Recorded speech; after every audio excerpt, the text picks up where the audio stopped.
We will, this is warned as a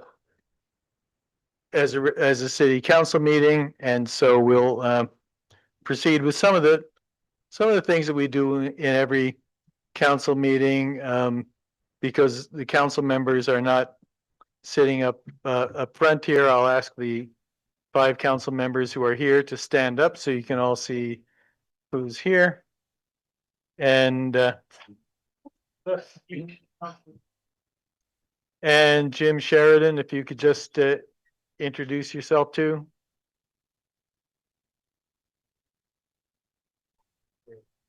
You're muted, but okay. Well, we'll acknowledge the presence of Jim Sheridan. He's waving. And Okay, now I'm unmuted, Jack. there we go. Great. Jim Thank Sheridan. you. Thank you. Thank you. Thanks, Jim. Okay.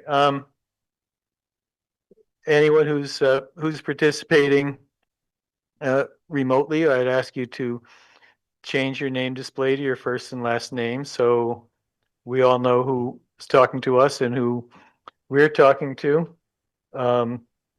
We'll proceed to approve the agenda. We're moving one of the items. So item 4, the public comment item, will be up before the candidate public forums. And we will proceed with that now. Anyone who wishes to address the council must be recognized by the mayor. For the section on public comment, we ask you to limit your comments to 5 minutes. And this is an opportunity for any member of the public to address the council on any topic that is not on tonight's agenda. So we'll see if there's anyone in the room who's asking to be recognized. And is there anyone online who's asking to be recognized? I'm not seeing. Oh, Dave Bellini, welcome.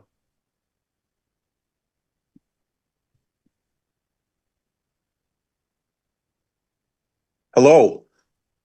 Hello, I'm Dave. Hey, I'm Dave Bellini. I just want to say quickly, thanks to our city councilors. The meetings that you have with the public, I am really liking them. I think it's a great form of communication. I think it's a great thing that you do, that you have these Saturday meetings that we can all get together. I learn a lot. I learn a lot from you folks, and I learn a lot from other members of the public. And I think it's emblematic of what good government is. So just wanted to say thanks for holding those. I appreciate it. I get a lot out of it. Thanks, Dave. Tanya, do we have the ability to put the Zoom people up on the screen? Okay. Well, hopefully. Why don't you come on up here and you can speak into my mic. So, Steve Whitaker, Montpelier, but I want to speak to the process, not the personalities, because the process is exactly where this city keeps failing. Tonight, the city's offering the public an opportunity to engage with finalists for city manager. Whether that information is filtered or not is yet to be seen. Montpelier is not fine. This is a city that's in a crisis of governance, and the candidates must hear that. Whoever we hire is not stepping into a stable organization with some challenges. They're stepping into a city with repeated open meeting and public records violations, active civil rights and due process litigation, ongoing brownfields and environmental compliance crisis, a capital and operating budget that's structurally unsustainable, a staff structure that's grown far beyond what a city of 7,300 people can support. Candidates deserve to know this before they accept the job, not after they sign a contract. Shielding them from that reality is not kindness, it's institutional dishonesty. The staffing reality is the core issue and it's being avoided. The city has roughly twice the staff of comparable municipalities. Many positions are paid at levels that are way out of alignment with both tax market norms and taxpayer capacity. Multiple unions now effectively drive the policy while elected officials defer, not govern. That didn't happen overnight. It happened with a 30-year tenure of a particular city manager who we're glad is gone. Minimal turnover, a culture that equated longevity with accountability. Any serious candidate must be asked, how do you rebalance staffing without collapsing morale? How do you negotiate with unions when the numbers simply don't work? How do you restore managerial authority without scapegoating workers? And how do you tell the public the truth about what can and cannot be afforded? The finalist pool raises some red flags. One finalist never served as a city manager. Another left a 3-year contract mid-contract. One presided over a disciplinary action now tied to multi-million-dollar litigation and appears to have a financial parachute elsewhere. That doesn't mean any one of them is unqualified, but it means the margin for error is razor thin.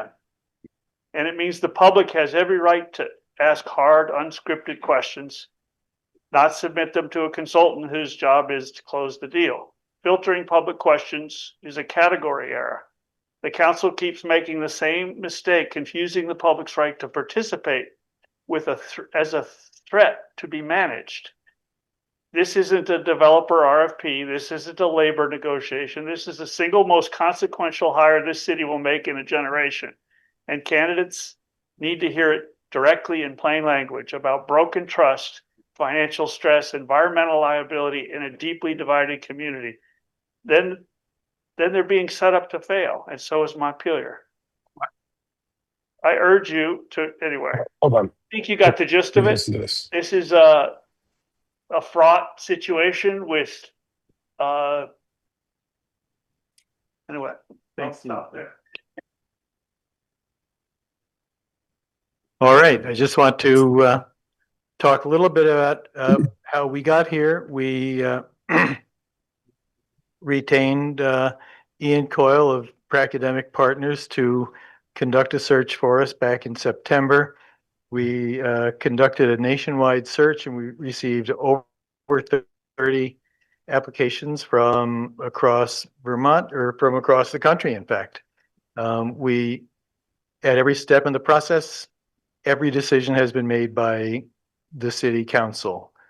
City council members reviewed all of the applications, decided who to consider for interviews, decided who to interview. We conducted a series of interviews, and of the candidates we interviewed, we selected some to have a second round of interviews. We went through that second round of interviews, and based on everything we learned about the candidates, we narrowed it down to 3 finalists for this position. One of those finalists has withdrawn, so we have 2 candidates that we're going to be meeting tonight. The plan is to have members of the public interview or interact with both of our candidates, and we will then be taking up the decision at our regularly scheduled council meeting Wednesday night. We have paper surveys that people can fill out in the back of the room. We also have QR codes, so anyone who wants to participate by going online and filling out the survey, you'll have the ability to do that. And I'm hoping this is a productive conversation. I have been on record, and I think everyone on the council is on record as concluding that our determination is to select the best candidate for this position. And if that means we don't have a candidate that we're comfortable hiring at this stage, we will reopen the search, hoping it doesn't come to that. But our hope is that we have 2 good candidates who will be ready to take on this big challenge. and from there, I'll turn it over to Ian. All right, thank you, Jack. We're gonna get right to it with the Q&A portion, but before we do, just a couple of logistical items here that I would like to cover. First of all, thank you all for coming. I know you've got a lot going on in your lives and you're here and you want to hear from the candidates and you want to ask questions. So on behalf of the council and the mayor, thank you for being here. We appreciate your attendance and your participation. We have two, they're back to back, so we're aiming for around an hour. We're going to extend that out obviously a little bit based on how and when we started. We're going to ask the candidate, in this case, Kelly, to start off with, a very short bio, why they're here, why they want this position, what brings them to this, spot in their professional lives right now. I'm going to serve as a moderator. We have questions coming in via Zoom. We anticipate obviously questions coming in from here. I think we have a small enough audience size where once we get going with the Q&A period, I have a couple questions that have come in via Zoom that Tanya's writing down. If you have questions that you'd like to write down, we've got index cards in the back. And I think we can kind of be free flowing with this a little bit. As long as, you're to accommodate as many questions as we possibly can. If you're relatively short with your questions, that would be fantastic. But I will go around and, bring the mic to you, just kind of raise your hand a little bit. And we'll kind of have that, we'll have to have a kind of interaction a little bit because we have it coming in via the Zoom. And we've got them coming in here in person. So again, we will do our best to get through all the questions. If we get two of the same type of question, we'll consolidate it. Otherwise, we really, I'm not doing any screening. I'm just reading whatever is handed to me, and you're welcome to ask any question that's on your mind. Let's see, if you are on Zoom, I believe in the chat area, you can enter in your question. So with that, I will turn it over to Kelly. Oh, sorry, Jack, what I miss? Yeah, I just wanted to mention one thing that I couldn't forgive myself if I failed to mention this, which is that the work, this has been a very labor intensive process, and we really need to give great credit to our HR director, Tanya Chambers, and our public information person, Evelyn Prim. They've been working hard every day on top of their regular work to put this together. Evelyn's not here in person because she's sick tonight, but really, Tanya and Evelyn, you have done great work, and I really appreciate what you've done.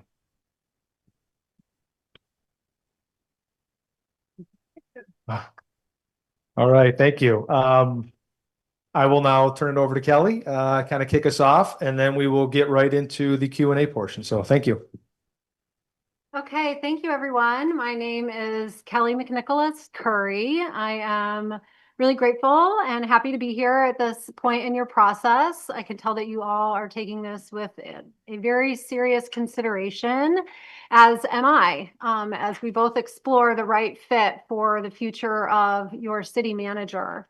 I have a 25-year career in public service, and 13 of those years have been spent in local government. I'm currently an elected county commissioner in Pitkin County, Colorado, where Aspen is the city, the county seat. It's a complex organization. Counties in Colorado have a lot of authority. We have 27 departments, and I steward a $258 million budget with a number of direct reports to me. I also am an executive director of a nonprofit organization that is focused on affordable workforce housing. I'll talk a little bit about some of those details later.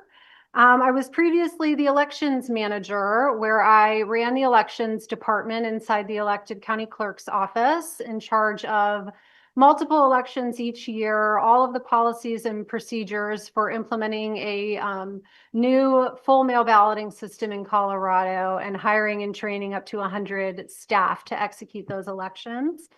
Prior to that, I was a Peace Corps volunteer in West Africa. And before that, worked for the Sierra Club, where I was a community organizer. And each of these steps in my career have built on each other to lead me here, I think, tonight, where learning as an organizer to knock on doors, talk to neighbors, advocate for right decisions at my government at the local, state, and federal level. And then wanted to go on into the Peace Corps and do environmental projects, where I was lucky to be assigned to work focused on food security and income generation. And while I lived there, really learned about the importance of good governance and how accountable, transparent government could really make material improvements in people's lives at the most basic levels. From that, wanting to strengthen democracy by focusing on elections and doing that in a nonpartisan way.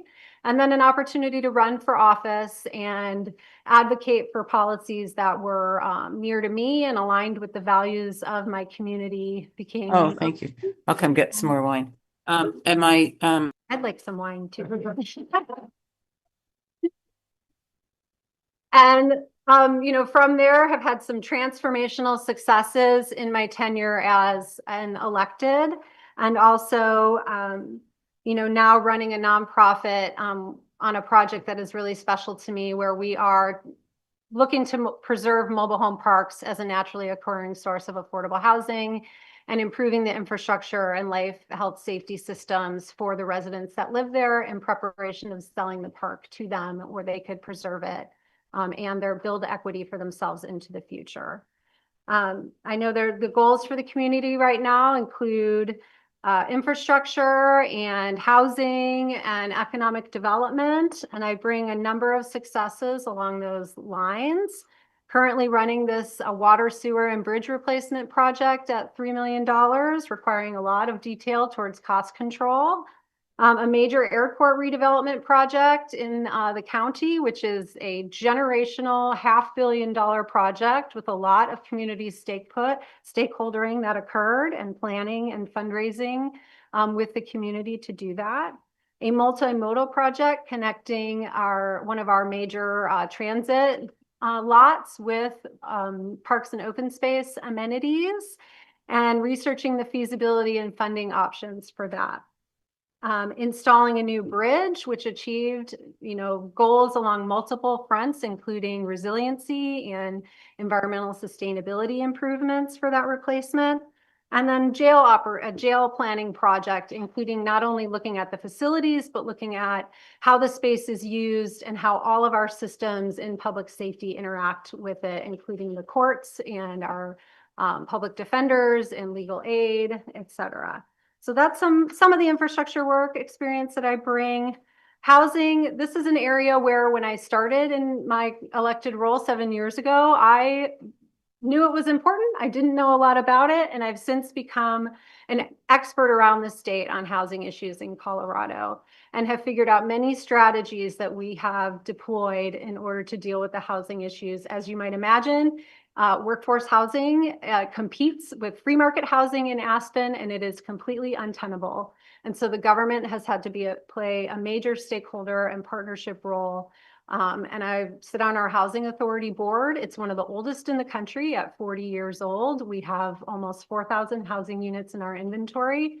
And we've made more mistakes than many communities can envision at their beginning stages of a housing program, which lessons learned I would love to bring to Montpelier. We've also attacked housing opportunity through our zoning and land use code improvements, and using that as a tool to help incentivize housing as well. I look at housing as a spectrum.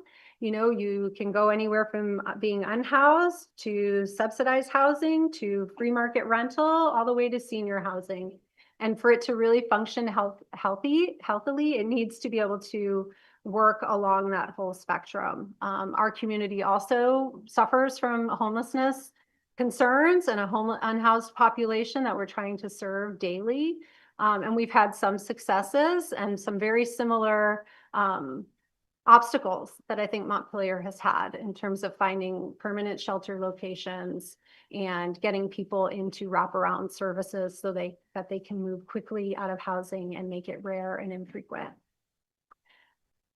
Relative to economic development, I'll be honest, our county doesn't do a ton of that, but we do some through our commercial business zones, where we've invested in infrastructure improvements and circulation improvements for better traffic flow and pedestrian and bike flow.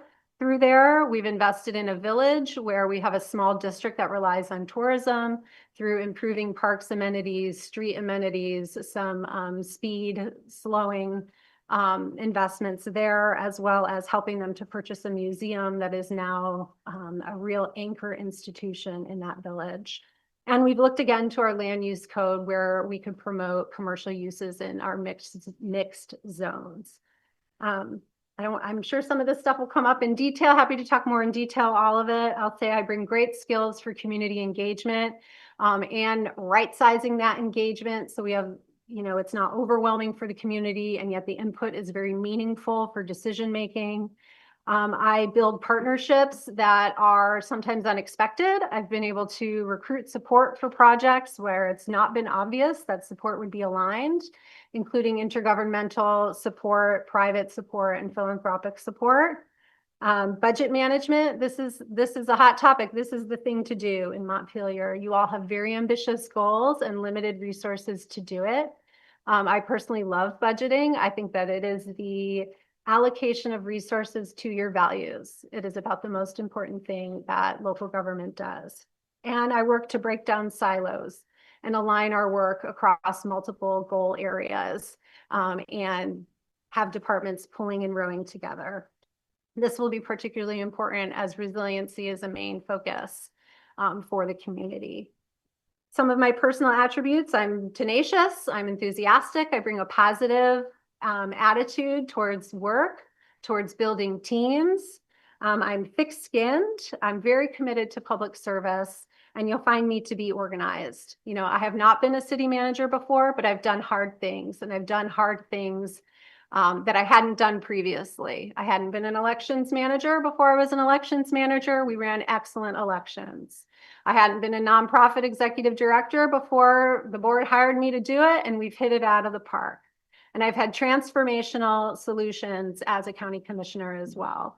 And the community I work in has shared value with Montpelier. It's a community committed to sustainability, inclusion, resiliency, a outdoor ethos, and conservation ethic. And that's why I've applied for this job. That's why I've spent the last, several days exploring Montpelier and going to the Unitarian Church and cross-country skiing at Country Club Road and visiting the school to determine if this is a right fit for my family and my children in elementary school. I've really, really enjoyed being here, and I see that the community spirit here is really alive and thriving. And so thank you for your consideration. I look forward to your question. Thank you. Thank you. Hopefully that wasn't too long. Well, I'm going to kind of go back and forth here. So I'm going to get to a couple questions here, and then I'm going to go right to the crowd here. So very first one that came in: have you watched a council meeting? Question mark. And how will you handle disruptive behavior during council meetings? Yes, I have watched council meetings. I'm grateful that there's the ability to access that. I think that that's the world we live in now. The commission I sit on is also televised publicly and able to be viewed after the fact. I think that processes and norms of decorum are very important to uphold, and that's why we create them, because they create fairness for everyone who is engaging in council meetings. And I think you have to stick to them in order to maintain that fairness. Allowing people to run over, that's often the mayor or the chair's discretion to do so. They're welcome to do that. But we want to keep the process on track. We want to respect everybody's time, and we want to move along through the agenda because you all have important work to do and get done. And so, I politely but firmly am happy to support the council in retaining those rules of decorum and those procedural policies that are set forth for how meetings should be run. Thank you. I'm going to bounce back and forth. So I'm going to go to the crowd here. You got a question? Hi, thanks for being here. My name is Kate McCarthy. You've heard about the problems. People will always talk about the problems. And I want to say some of them in Montpelier are due to just the complexity of the world. A lot of the things we're struggling with are similar to places across the country. No surprise there. Some of the challenges we face are due to inertia and are going to require some growth, some change, and some innovation. And so my question is about growth and change and innovation. And it is, how do you help people reach agreement, especially when they think they're polarized, which not all of us believe we are? How do you help people reach agreement on the need for change and the solutions? And do you have any examples you'd like to give us of that? Sure. Yes, I mean, I would say, and I, said this during our meeting with staff earlier today, that one of my expectations for managing staff is a growth mindset and a willingness to pivot quickly. And so those are things that I'm going to carry forward in, administering and supervising staff at the city level. I often think that our, what may seem like polarization is actually just a trade-off of values. And, these are not situations where it's right versus wrong. These are situations that are right versus right. And certain counselors may fall on the side of prioritizing some values, and certain counselors may fall on the side of prioritizing other values. And I think by reminding folks that those are all valid and they all are community serving, I think will help dispel some of that maybe contradictions or what might seem as polarization. I come from a community that has been very innovative, and that an organization that is thriving, I would say, and look forward to bringing some of the strategies from there to here in order to affect some change and growth. Again, my expectation on staff is going to be, let's have a growth mindset, let's challenge each other and look to pivot together. Would be, I think, partially how I would answer that. I also just will observe that, my experience in Montpelier in a few days has been quite lovely. And I've really observed what I feel to be a mostly thriving city and a very heavily community engaged place. And those are strengths on which to build on. So from an outsider's view, I think there's a lot of assets here on which to leverage for the growth and change that you all hope for. Next question is centered around trust. Couple of questions on trust. So how do you build trust between the city government staff and the council? And how do you garner trust with your own staff as you build your team? Great. So I'm a person that is very relationship oriented. I believe that not only should we solve problems, but we should come out stronger as an organization throughout that process. And so that for me is one of the ways that I benchmark my own success in terms of building community, creating solutions. And, the way that I build trust is I communicate openly, I'm accessible. I expect that I will start norms here relative to how frequently and to the extent that I communicate within staff internally as well as externally. And so sharing information, sharing what we're doing, sharing the achievements that we have. I think that in a town where you're resource constrained, you have to celebrate the small stuff and you have to celebrate the people who are making that happen. And the community should know who those people are and what they're doing and how they serve you. The way that I build trust among staff is through designing solutions together.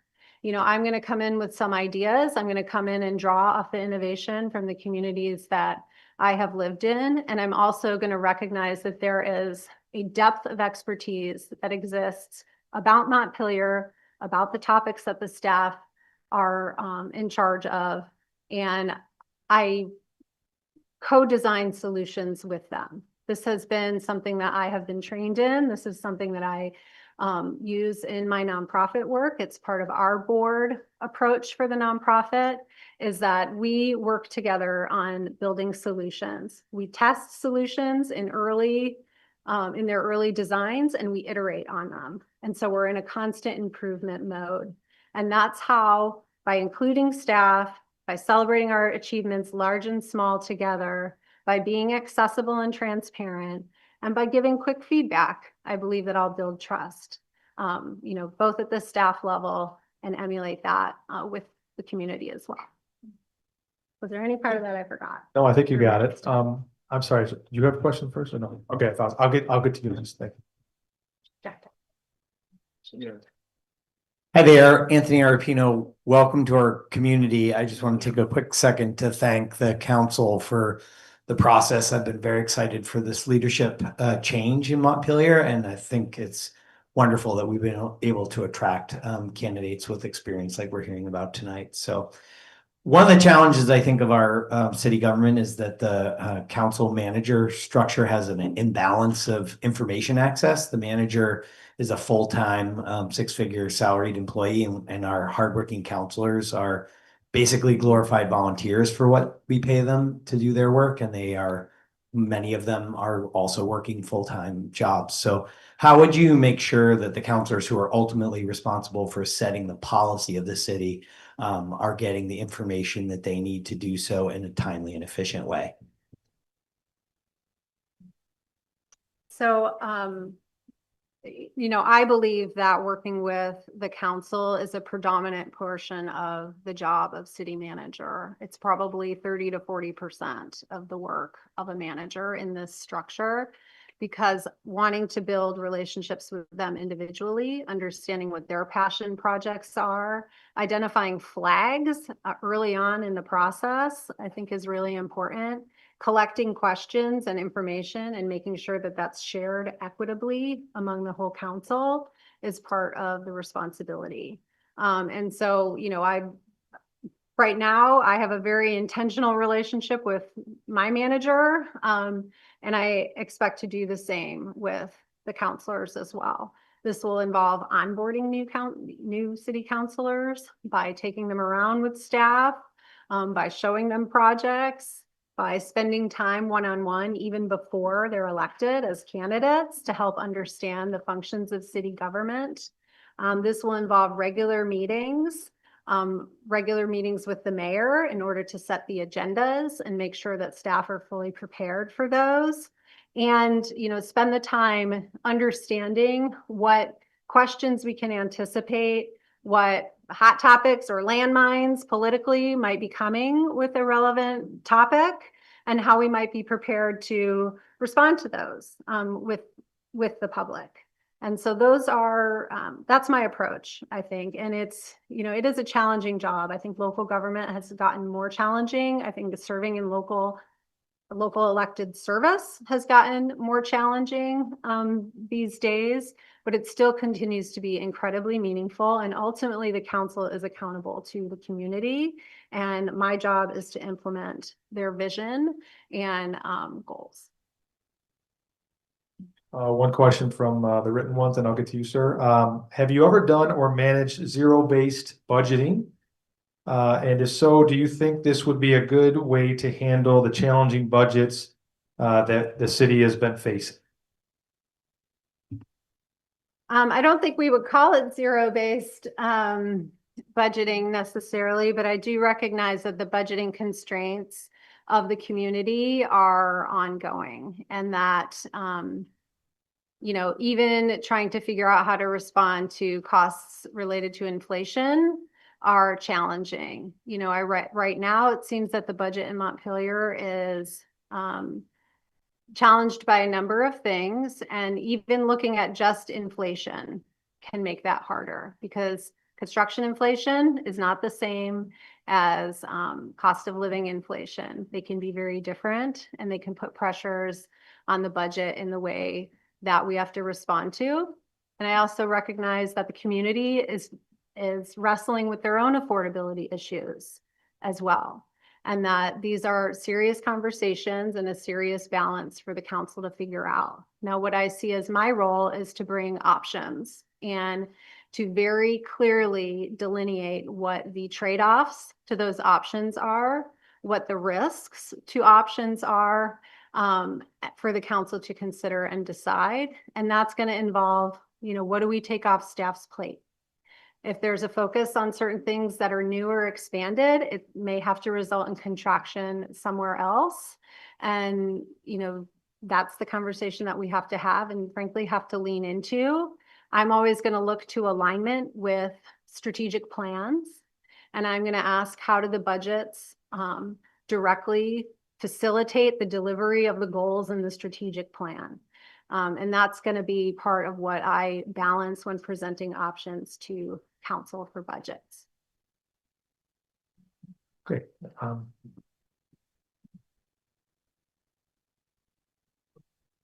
Thank you. My name's Alex Geller. I guess this question is really around change. So what was the most significant change, organizational change effort that you participated in? What was your role? What was the biggest challenge? What did you learn? What didn't work? Sure. I think there's been a number of organizational changes that I've, had to steward over the course of my recent experience as a county commissioner. Some of that has involved state mandates that were handed down that we had to simply figure out a path to respond to. For example, the state of Colorado completely changed how counties were expected to deal with public health and how to create public health administrations at the local level. This started in the 2 years preceding the pandemic. So there was a little bit of footing, at least, because of that change. And then, when the pandemic came along, we had to really pivot and build up that department in a number of ways. It caused restructuring of our broader human services department to pull staff from that department into what was a required new public health department, and had to rely on intergovernmental agreements with other surrounding governments so we could leverage each other's resources to meet this goal and to meet this mandate from the state. And so there was cost sharing, there was services that that one department would manage for multiple governments and vice versa. We kind of divided up the work and figured out how to get it covered and meet the mandate while also managing the budget, and then figuring out strategies to increase the budget, increase staffing for that over time. Some of that was expedited in response to the pandemic and the need for a thorough public health response. And there were definitely challenges with that. There were challenges with not having epidemiology resources early on in the pandemic. There were challenges with having an inexperienced public health director early on in the pandemic. We worked through them in the best way that we could. It was stressful, and it was stress on staff. It was stress on community. We were trying to figure out how to do all of this from home. But I think in the end, we met our requirements in a way that we best could, even if not ideal. We're gonna go to one of the submitted questions here. Why do you want this job in the little city full of opinionated, overly educated people concerned about their taxes? Present company excluded. Well, I come from a community of opinionated, overly educated people concerned about their taxes. So I definitely think there is alignment there. I definitely will say the community I live in has very high expectations for community engagement, transparency, and communication. And so I think that there is a lot of alignment with what I am learning to be the expectations of Montpelier. I'm looking for a change in my career and, doing something different. I have enjoyed being an elected. I could continue to be an elected or run for office again, and would probably be able to stay in that role for another 4 years. But I want to transition to actually more hands-on management of people and projects and budgets like I have done in the past, and get back to that. I think that it feels like the right time to make that transition back again to supervising administration in my career. The town of Montpelier, the city of Montpelier, is very appealing because of the values alignment that I mentioned before. I love winter. I'm not looking to move or get hired anywhere that is in a sunny climb all year long. And the community orientation, the progressive values, and the commitment to inclusivity and conservation are things that really resonate well with me. I think that this is a right-sized organization at this point in my career to bring the leadership skills that I have cultivated. I have been working and talking closely with my current county manager, who has been a mentor to me about local government administration, and have really picked his brain about kind of size and scope, right sizing for what I can bring and offer. And so the city of Montpelier in this job feels right. I won't say that I don't have concerns about the opportunities that lie ahead. I definitely recognize that, this will be a job that I'm going to be working at 80 hours a week, and it's going to take up a lot of my time and commitment. And I'm still very excited about it. And I think that, the positivity that I can bring from an outside perspective can be a refreshing growth for all of us. Thank you. I have some up here, but I wanted to go to the crowd quick. Anybody? Okay, here we go.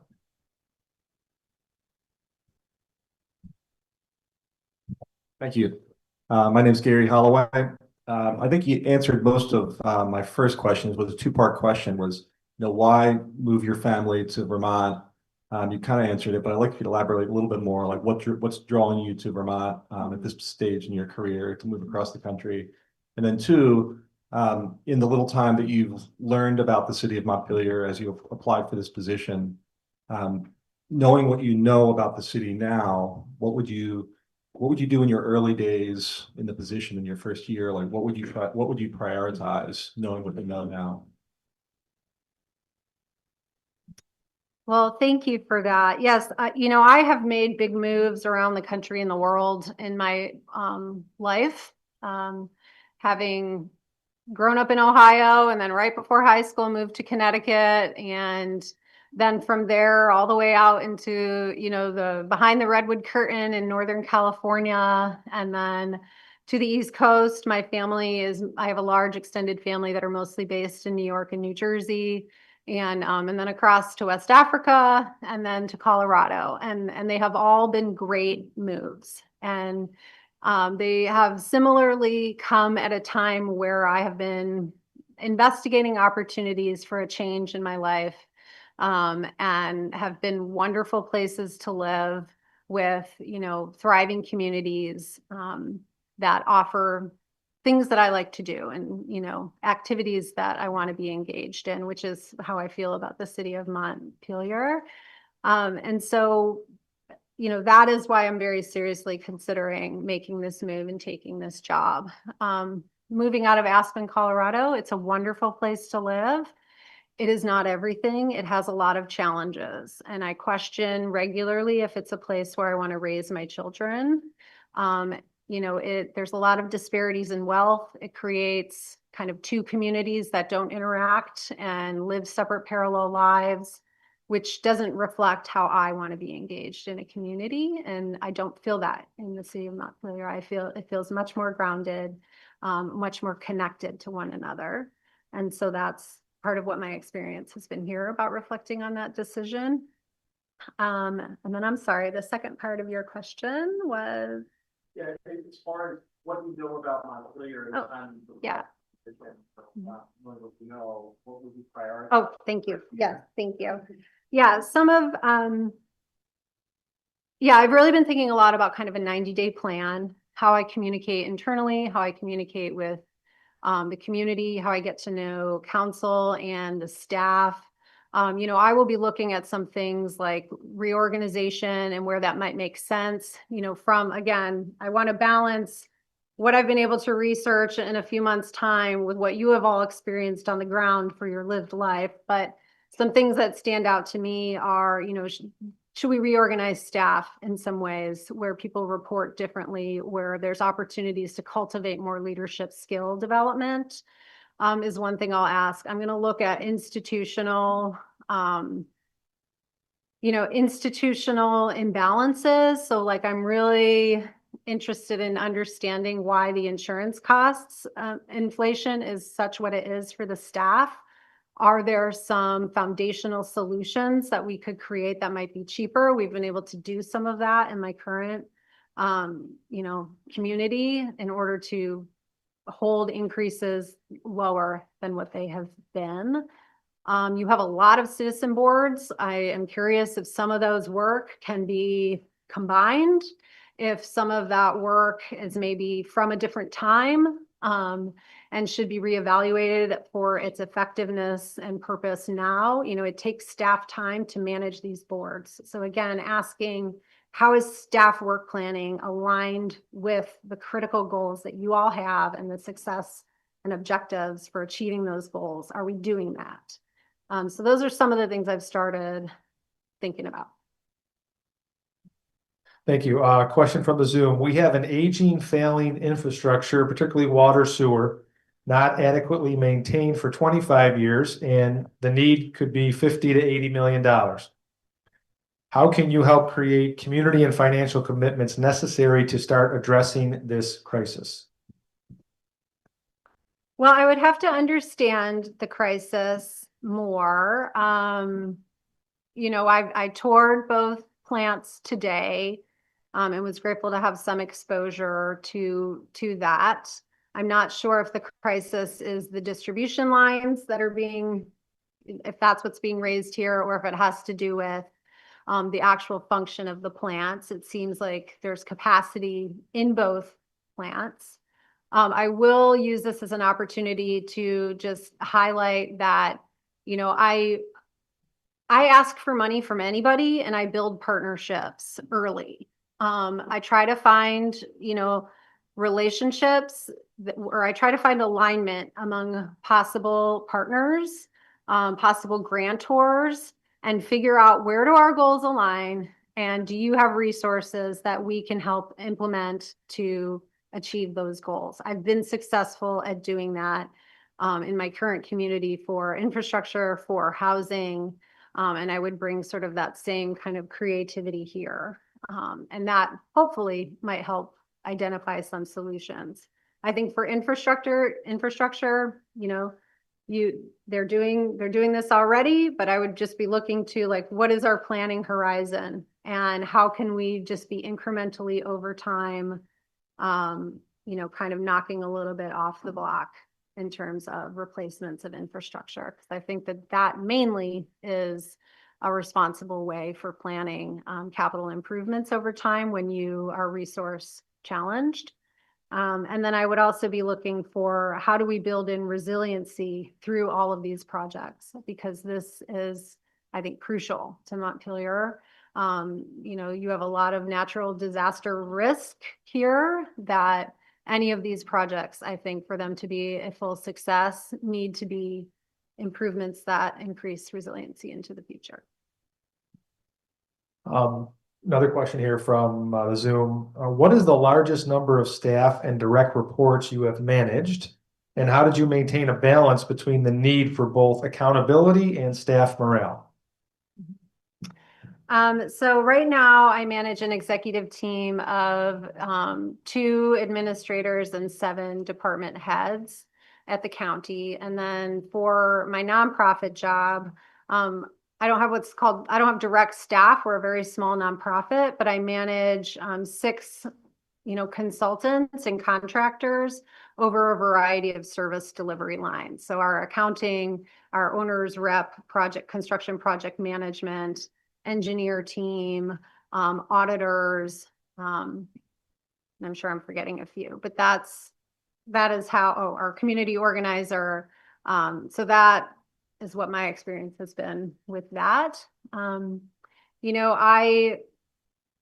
am a person that builds trust one-on-one, and through that I build team collaboration overall. And, I expect frank dialogue. I want to create situations where staff feels safe to be frank with each other and with me, so we can really get to the root of any issues, or we can get to the opportunities, the innovations that people would like to drive forward and determine whether they're feasible or not. Again, I do that by being approachable. I do that by, by listening, being a great listener. I also do that by communicating regularly and clearly. Any questions from the crowd before I go to some other written ones? Gentleman in the back.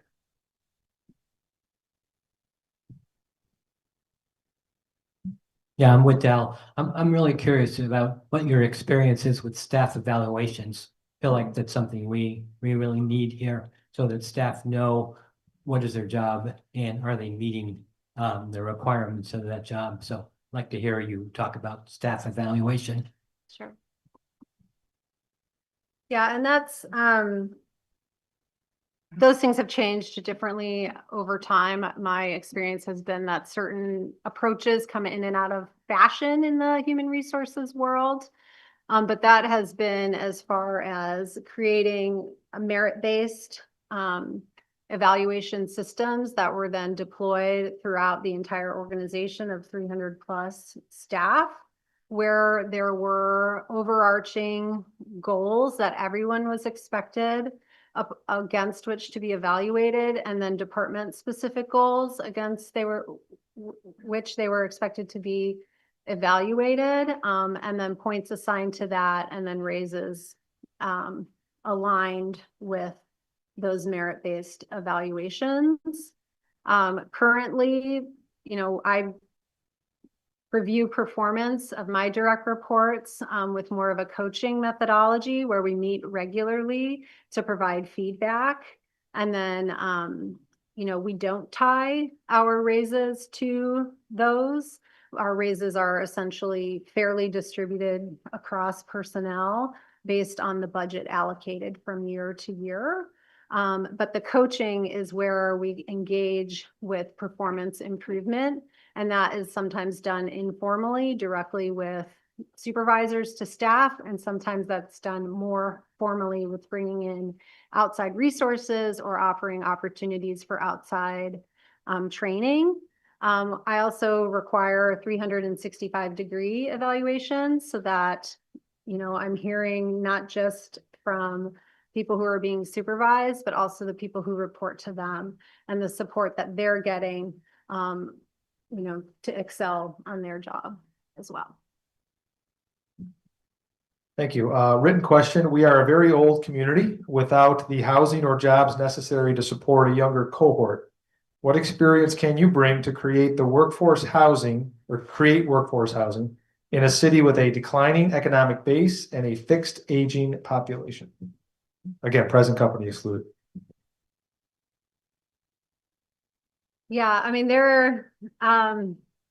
this will be some of the major work that the new city manager will be tasked with developing for city council. And there are a number of strategies that I have worked on to deliver housing in my community. Some of these involve tax credit properties. And so, working with on lower income tax credit properties to be able to make that more appealing to private developers who then the tax credit gets paid off over time. Those can have some issues. All I find in the housing world, you kind of pull one thread and some unintended consequences might come up elsewhere. Strategies that have worked have been being able to provide the horizontal infrastructure to a developer or to partners in development to then build. And so we've had success with that, where, the investment has been in the sewer, the water, the roads, the ownership of the land, but not the actual stick-built structures. That's where a developer comes in, or you partner and create partnerships with other interested institutions. So for example, like we have been successful because of just the extreme pressure on housing prices. Where I live, many of the local governments and local businesses have become partners in the solutions. And so, the school district brings resources, the ski company brings resources, the hospital brings resources, another municipality brings resources. Over time, you build a package of capital that can then deliver some housing. The coffers sort of get refilled. You build new partnerships where a little bit in the future, you're able to deliver some housing. I think that, there's programs relative to ADUs where, I worked on a package of like template ADUs that people could rely on to add on to their properties or build in their backyards and have quick permitting approvals relative to those. We have a big push for deed restricted housing. That may not be as relevant here. That is something the council will have to consider, but because the real estate pressures never go down over time where I live, making sure that that is affordable in perpetuity has been an important tool for us to institute and then figure out how to manage. Somebody has to manage those deed restrictions over time. Hotel conversions. This is a program that I helped work at for state legislative approvals and funding to help support the conversions of old hotels and motels, generally into permanent supportive housing, but sometimes into affordable workforce housing as well. So there's a lot of strategies. I bring a depth of knowledge in this area to figure out how these might work in Montpelier. Again, the resource constraints are real. Partnerships are going to be imperative. And figuring out how we best leverage what the city has and can do, I think is going to set us up for success there. Thank you, Kelly. What should the role of governments be? Federal, state, and municipal? Where should the lines be? No, I like these big picture questions. I mean, this is, this is why I have found that having strong democracies is critical to people's material well-being. And the challenges that we have don't undermine how important this system is. So I think government needs to be accountable. And that generally runs directly through, the council in direct elections for people who represent you and responding to the needs of the people. I think the manager's role is to translate that into action and to stay focused and to marshal the resources together to do that. I think that, finding the right lane and staying in the right lane is also important. I think that, there are things that governments are required to do and things that governments are asked to do, and they are not always one and the same. And we have to be very intentional on when to decide to move into more of the discretionary type of work, because that does put challenges on the mandated services we need to provide, whether through state or local or federal requirements. Government should minimize risk to the community and, to itself as an organization. And, I will always be attentive to doing that. Thank you. Couple more written ones. So want to check from the crowd before I do that. Sir in the back. Yep. I'm coming your way. Hold on.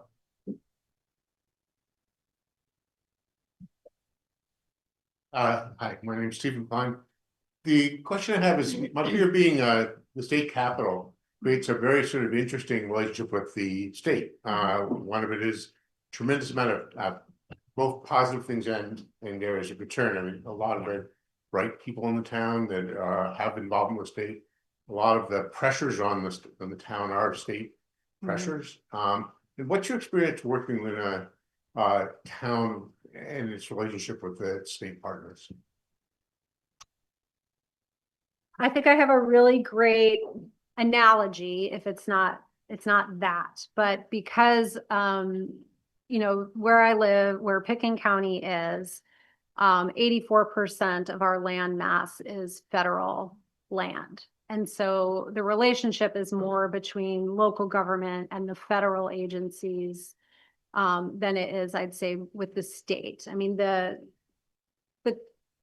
we have tensions with the state. The county government is an arm of the state. We're expected to implement some of the mandates as set forward by the state. Our authorities only come from the state. This definitely produces tensions. For example, we would love to have like business licensing capabilities for a variety of reasons that we don't have that authority from the state. So we have to ask them for it and hope they give it to us in order to implement some of the community goals that we might want around that. For the federal government, the tension really comes with how are those federal lands managed? And, right now there's been a real abdication of that from the federal government. And so we have had to, frankly, manage service demands and limit and try and kind of bring in and ratchet down some of the public amenities, public service demands that the public has come to expect, but the federal government is no longer delivering, and the county cannot fully absorb.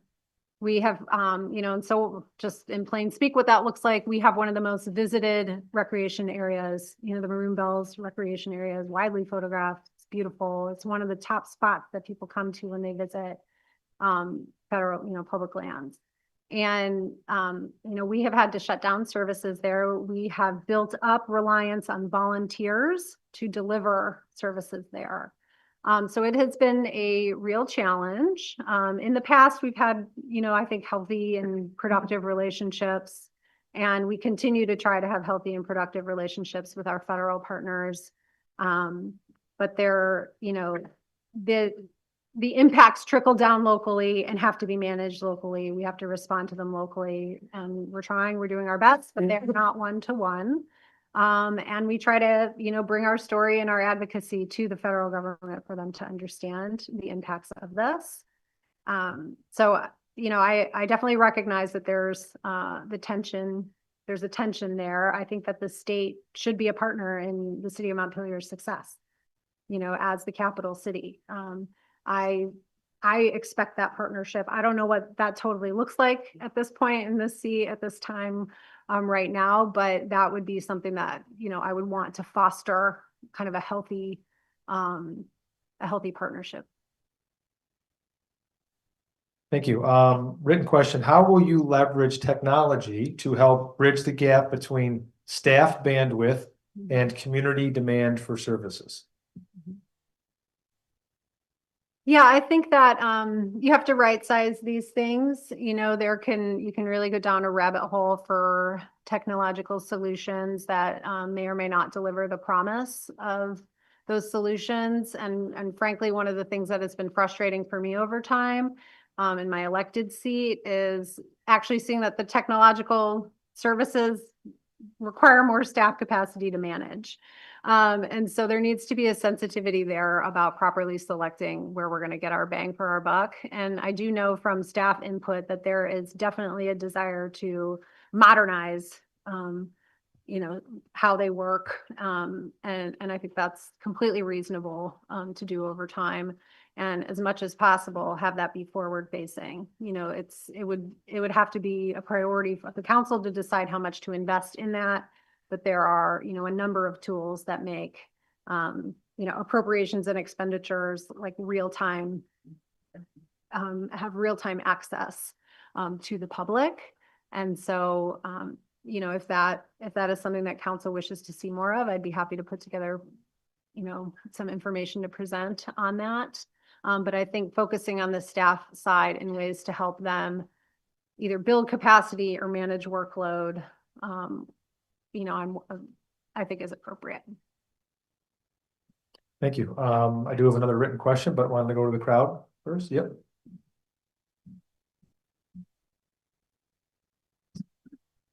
I'm Tom McCone. Kelly, it seems that you enjoy working with people and that you value developing one-on-one relationships and trust. Of course, that's a two-way street.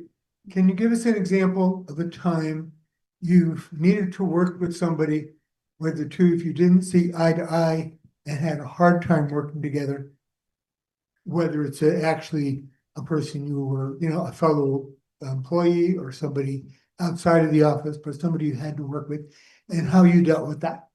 Sure. Yeah. Sir, I serve on a board of 5 currently. A lot of times our values are aligned and the details and decisions may be misaligned. And so, I really try to kind of work one-on-one with my fellow commissioners on understanding the heart of the disagreement and finding out if there are ways that I can compromise on it or ways that I can propose compromises to them so we can meet closer in the middle. And, I've had to do this for a number of issues that we have been wrestling with. One, building out our housing program. There's a lot of commitment towards affordable housing in my community. There's also a lot of demand for preservation of rural character in my community, and those can be in conflict sometimes. I don't think they always have to be. And so figuring out ways to structure a housing program that did not undermine rural character, generate sprawl, generate demand on services, extension of sewer, water, electricity out to places that would facilitate sprawl, and putting in protective measures that I think achieved both of our goals is one example. And it took years. It really took years to slowly build resources for staff to work on things, to create staff capacity to even envision what a housing program might look like, to survey the public on what the appetite, the amount, the location, the types of housing, and then build support for funding and implementation of that housing program. Has been one area. Right now I'm working on trying to move a similar approach forward with a bridges project as well, and it requires compromise. And in the end, I have personally found that despite being frustrated at times or having more urgency early on, in the end, the final product was better. Yep.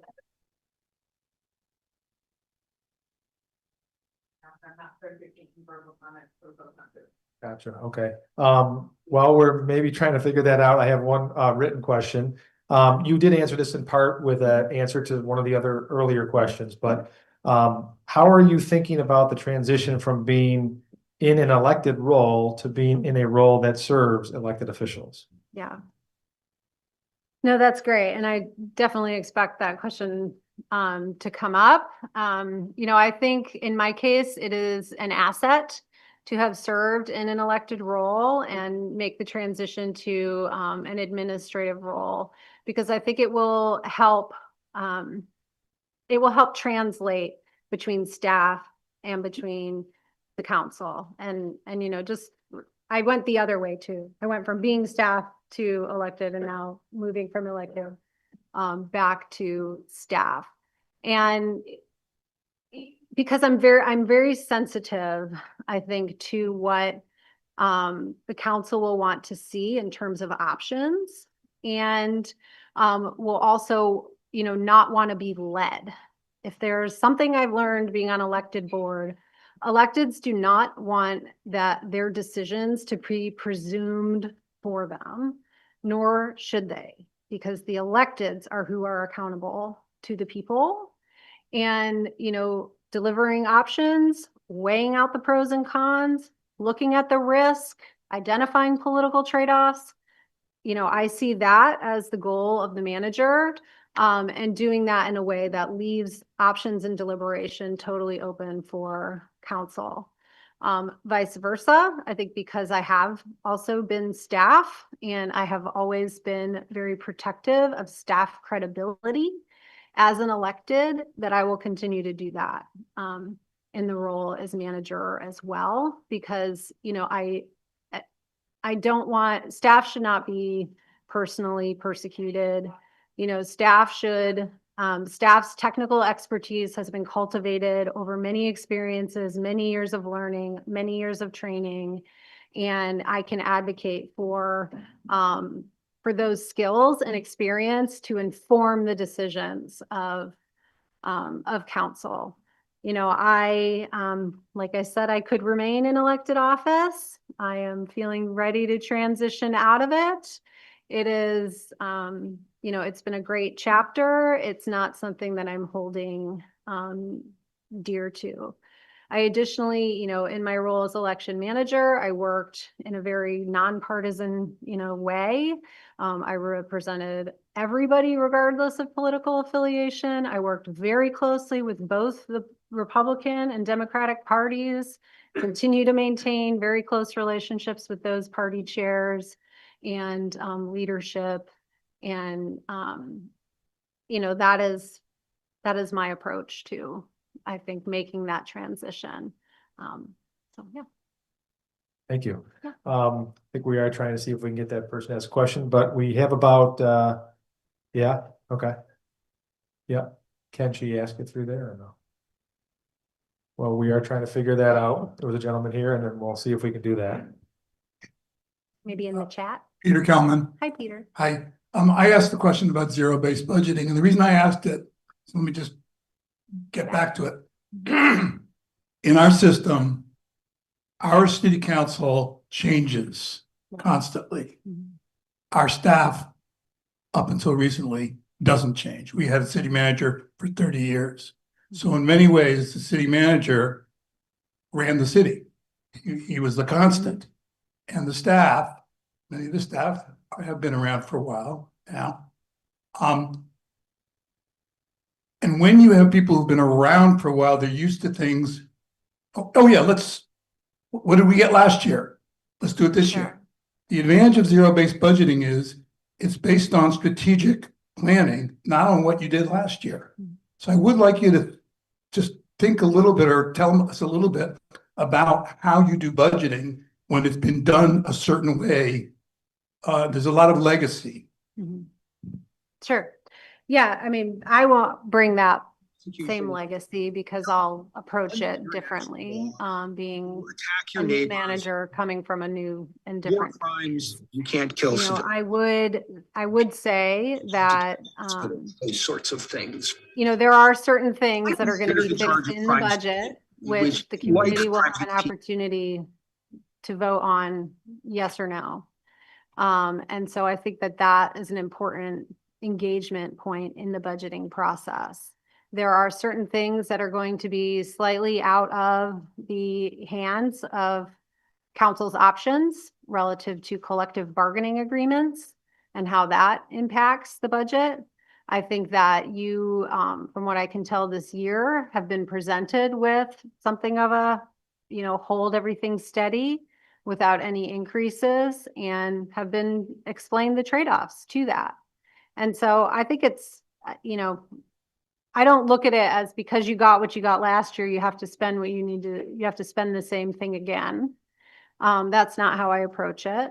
I do think that you need to recognize where you have investments that are longer than a year and what it means to continue those investments, whether that be staff positions. You can cut staff from year to year, but a lot of times you're looking at how are we increasing capacity here for a longer period of time than just the budget year in front of you. And Montpelier's had to make those hard decisions recently about budgeting, and it's going to have to do that again. I agree with you that the strategic plan absolutely should be how you budget. You're going to have a couple things you need to look at. First off, what are your mandates? Those are the things that you need to budget to in order to be in compliance with law. What are your goals? That's what your strategic plan is going to lay out. And how is your money furthering that along? And I think I've said that I'm going to, be very focused on making sure that those resources are shepherded in the right ways. That's also going to mean we might need to deliver services on some other things differently than it's been done in the past. And so I won't bring that inertia because I won't really know what it is, right? From what has just been carried over in the past. And also will challenge maybe that we look at it differently and decide, are we doing this the right way? Are we working on the things we need to be working on? All right, I think we're going to try to, if there's a Dee Dee Brush has her hand up for a question. So if you can hear me out there, ask your question. And if you can't do it verbally, you can try to do it in the chat as well.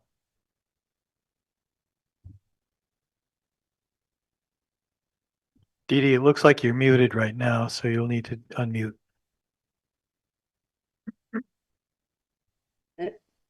All right, thank you. Am I unmuted now? Can you hear me? Yeah. Okay, thank you. I have a kind of a two-part question, and one of them has to do with the evaluation of the workforce of the city, which I think is quite a large staff considering the size of our town. And there have been many, many comments over the last few years about how we seem to have a very, very fat staffing. And yet several of the core services are understaffed, such as public works, excuse me. So I have one question is how would you approach looking at, as if you were chosen as a city manager, how would you look at the staffing currently, and how would you decide what, if anything, could be pared down? Because I think we are more flush than we need to be. And secondly, the other, I don't know if I'm allowed to ask a two-part question, but the second part of my question is, do you have given what you've learned about Montpelier so far, do you have any brainstorms or ideas as to how to increase the economic development of this little town, which has been struggling for a long time? We can no longer afford city budgets that increase by 11% and more every year. That's just the city portion of the budget. So, okay, I will not belabor the question. That's kind of the part. Those are the parts that I'd like to hear you on. Great. Thank you, Dee Dee. I appreciate you joining us over Zoom. Yeah, and some of, I think, what I touched on before that I absolutely will do as part of my initial transition into the role is to evaluate the workforce and staff work plans. I really would like to understand, what is there's a couple ways to tackle it. What is the required amount of staffing necessary to cover all the shifts that you need to have covered? Certain things run 24 hours a day. You need to make sure you have adequate staff to be running those in a healthy fashion. Some of it has to do with just best practice. What is the best practice for a sizing of a police force? How are we reaching that, or how are we not reaching that? As one example, these are things that I definitely will be considering. I also, understand from some of the staff input is they would like to be evaluating their job descriptions as well.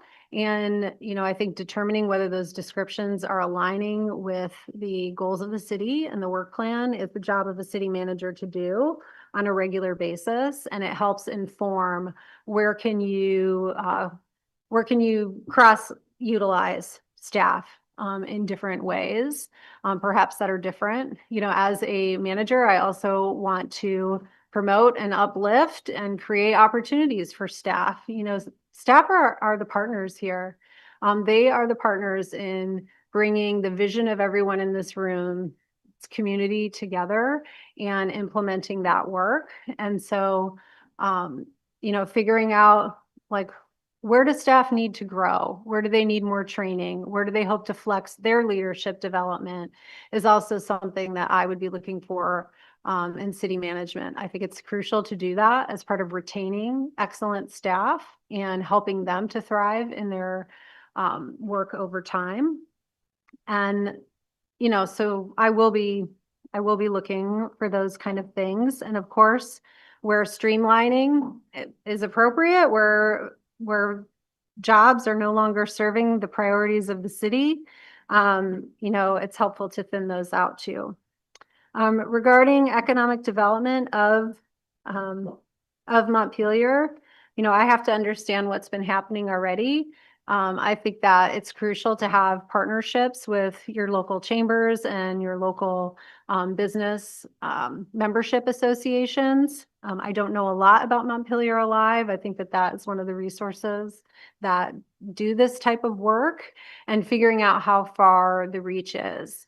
You know, you can have local promotions of your amenities and events that happen here, but they can go regional as well and draw in broader demographics of folks. I definitely bring a lot of a touch point with Aspen being a success at doing that, to potentially help Montpelier with being a success at doing that as well. Again, I think the state needs to be a crucial partner because of what their staffing brings to the city in helping to identify economic development opportunities as well. Thank you. We have time for one more question, so I'll get to you. Thank you. Before I do that, I want to just remind you two things. One is that we have 4 different spots for the QR code. We also have paper surveys that we're asking you to please participate via that survey instrument, because we're going to switch those out when we have a very quick break and we bring in the next candidate. So take a picture of those before we do break, because we're going to switch those out after we break. And with that, I'm going to ask gentleman here to close us out with the last question. So thank you. Hi, good evening. My name is Zachary Hunter. Thanks for being here tonight.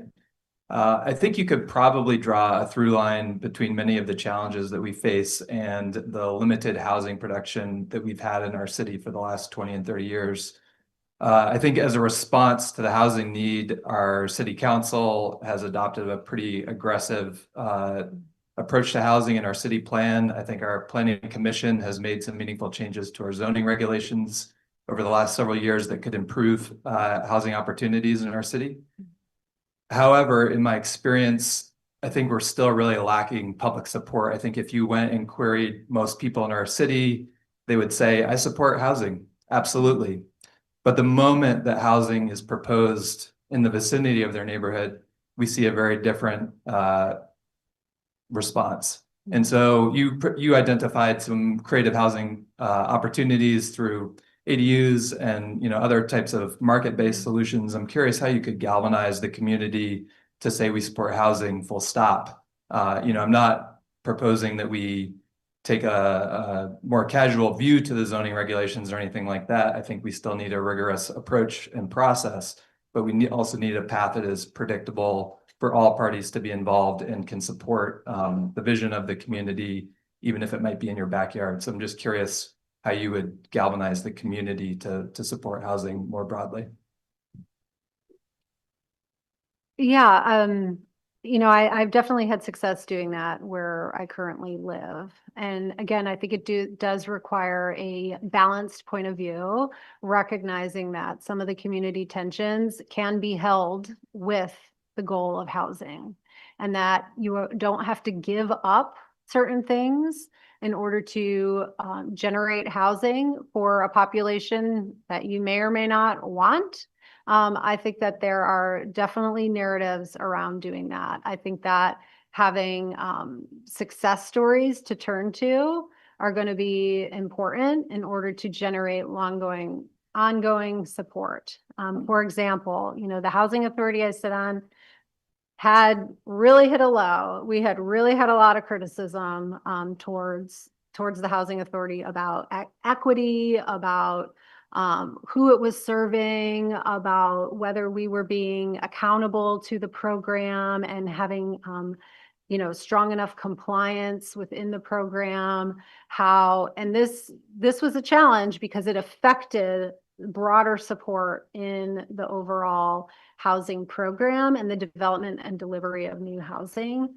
And, we have targeted that very intentionally in order to generate community support, because in truth, it is a community compact. It is an agreement between members of the community, the folks that are being served, and the government that is running it, to do that in a way that is succeeding, to do that in a way that is fair, to do that in a way that is a good steward of the resources being dedicated. And, so I'm very sensitive to that balance. I think a lot of times what happens is you chip away at a broader housing program. So you start with something that's maybe 250 units and you get it down to 150 units, and that feels more palpable to the community. There are trade-offs in that, there can be trade-offs in the overall cost. More units is going to bring down the cost per unit generally. And the community has to wrestle with whether they want to make that trade-off in exchange for maybe smaller scale, more appropriate density. These are definitely very reasonable community questions. Again, these are the trade-offs in values that the council ultimately is going to have to be accountable to the community for. And I think being able to achieve that balance in early projects sets you up for longer term commitment to a broader housing program. If you want to get to 1,500 housing units in 20 years, your first 75 need to be really well supported. And so that tension is going to be an important part of early approvals.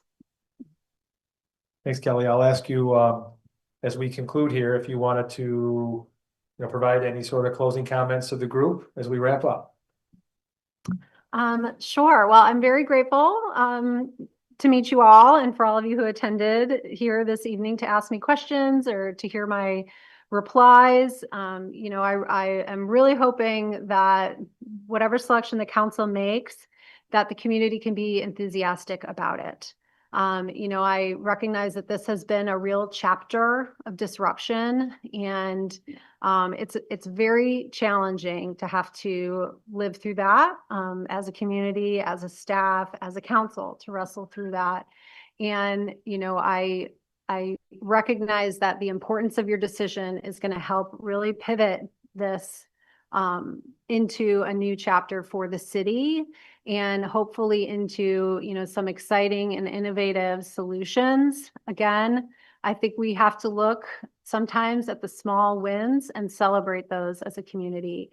The small capital city is going to have some small wins that are still going to be really important, I think, for moving your goals forward.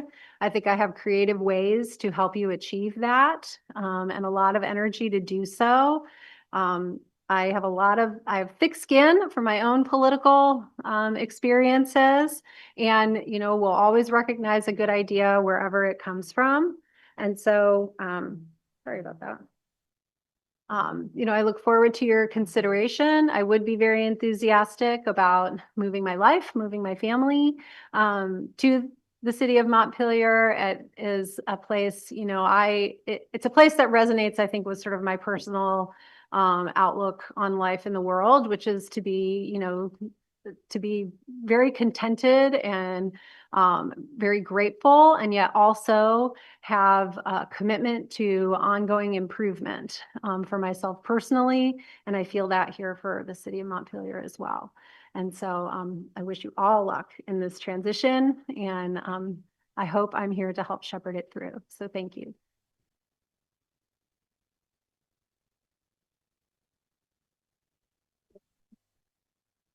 Thank you, Kelly. We will have about a 5-minute break and stretch, but please remain if you can. And we do have those QR codes around. If you want to snap a picture of that and do a quick survey, we'd really appreciate it. So thank you. Let's take about a 5-minute break while we transition the next candidate in. So Ian, Evelyn will kill me.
candidate.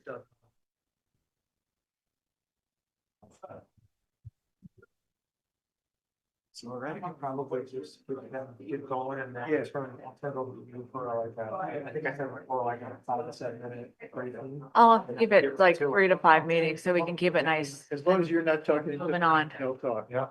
That's, yeah. I want them to be able to ask me questions. All right, we're gonna get started here, so. Thank you all for sticking around. And if you're on the Zoom, thank you for your participation as well. We're joined by our second candidate, also a finalist for the position. Kelsey Young is here with us today. And I'm going to turn it over to her in just a second to open us up. We've got some questions that have been asked through the chat in here. And you did ask a question and I called on you before. I'd appreciate it if you could do that again too. And if there's other additional specific candidate questions, we obviously want to take those too. So with that, I will also say that we have swapped out, right? We swapped out the QR codes around the room. So they are separate for each candidate. So at some point in time, we'd ask you to please consider doing a survey response. So we really want to gain your inputs. I will again say thank you for being here and thank you for sticking around with us. We appreciate that. So Kelsey, I will turn it over to you to kick us off and then we will get right into the Q&A. Okay, wonderful. Thank you. So I'm Kelsey Young, and I am delighted to get to be here this evening. So thank you so much for having me, and I'm really looking forward to all your questions. So I have been a city manager for about 3.5 years, most recently in Panola, California, which is a population of about 20,000 with a shopping population of about 50,000. So who here has ever heard of Panola? Hey, excellent. All right, thank you. Oh, cool. So a Bay Area, East Bay person. Excellent. So for those of you who have not, Pinole is on the East Bay, so right across the bay from San Francisco. So a lot more congested and not nearly as many beautiful trees as here. But it's a lovely area. And then before that, I was city manager of Sweet Home, Oregon, which is population of about 10,000 with a sort of service area of a little over 20,000. And there's actually quite a few similarities that I've sort of noticed while I've been here. There are trees, there's not as much snow as you all have here, but a lot more rain. And so I enjoyed sort of the sunny day in the snow today. That was fun. Cold, but really fun. And let's see. And then before that, I was a finance director in California in a small city named Clear Lake, about 17,000. And there we had multiple fires. So I did a lot of disaster recovery, both leading through the fires, working with FEMA, working with Cal OES on all of the recovery. And then before that, most of my career was in Texas. So both San Antonio and Dallas. And there I did a lot of really big projects. So we had billion-dollar bond projects and lots of working on new airports, huge road projects, large community centers, and so forth. I loved my time there. I have been really blessed in that I have loved my time pretty much everywhere. But I also discovered that I like working in communities where I can get to know people a little bit more. And in San Antonio and Dallas, you got to know people to an extent. But even the staff of Dallas was 14,000 people. So getting to then be in projects and be city manager where you get to actually know and live in your community, and it's a tremendous honor. It's one of those things it's really incredible to be able to shape the community that you live in, that your kids grow up in, and to make the world maybe just a little bit better. So I'm really excited to be here.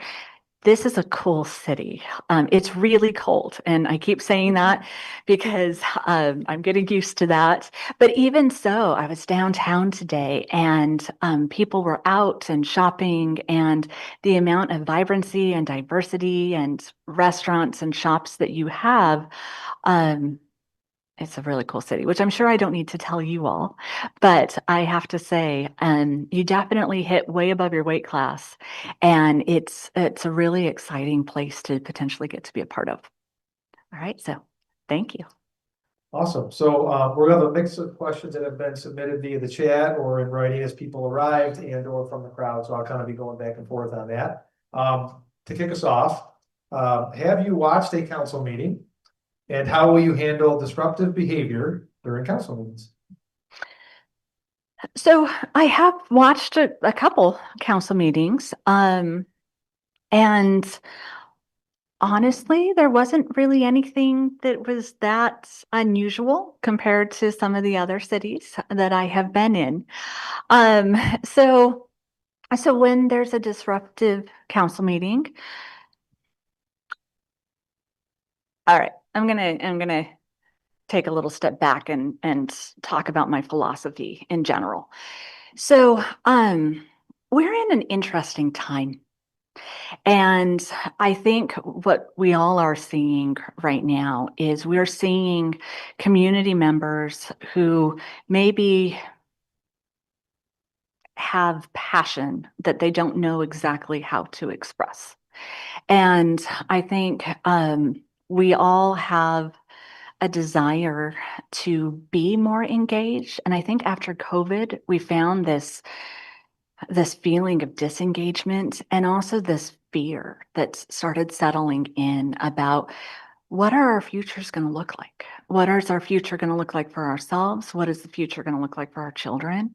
And what is the future going to look like for our community? And so I think there's a lot of feeling of wanting to be involved without necessarily knowing how to do so in a way that everybody else might find productive.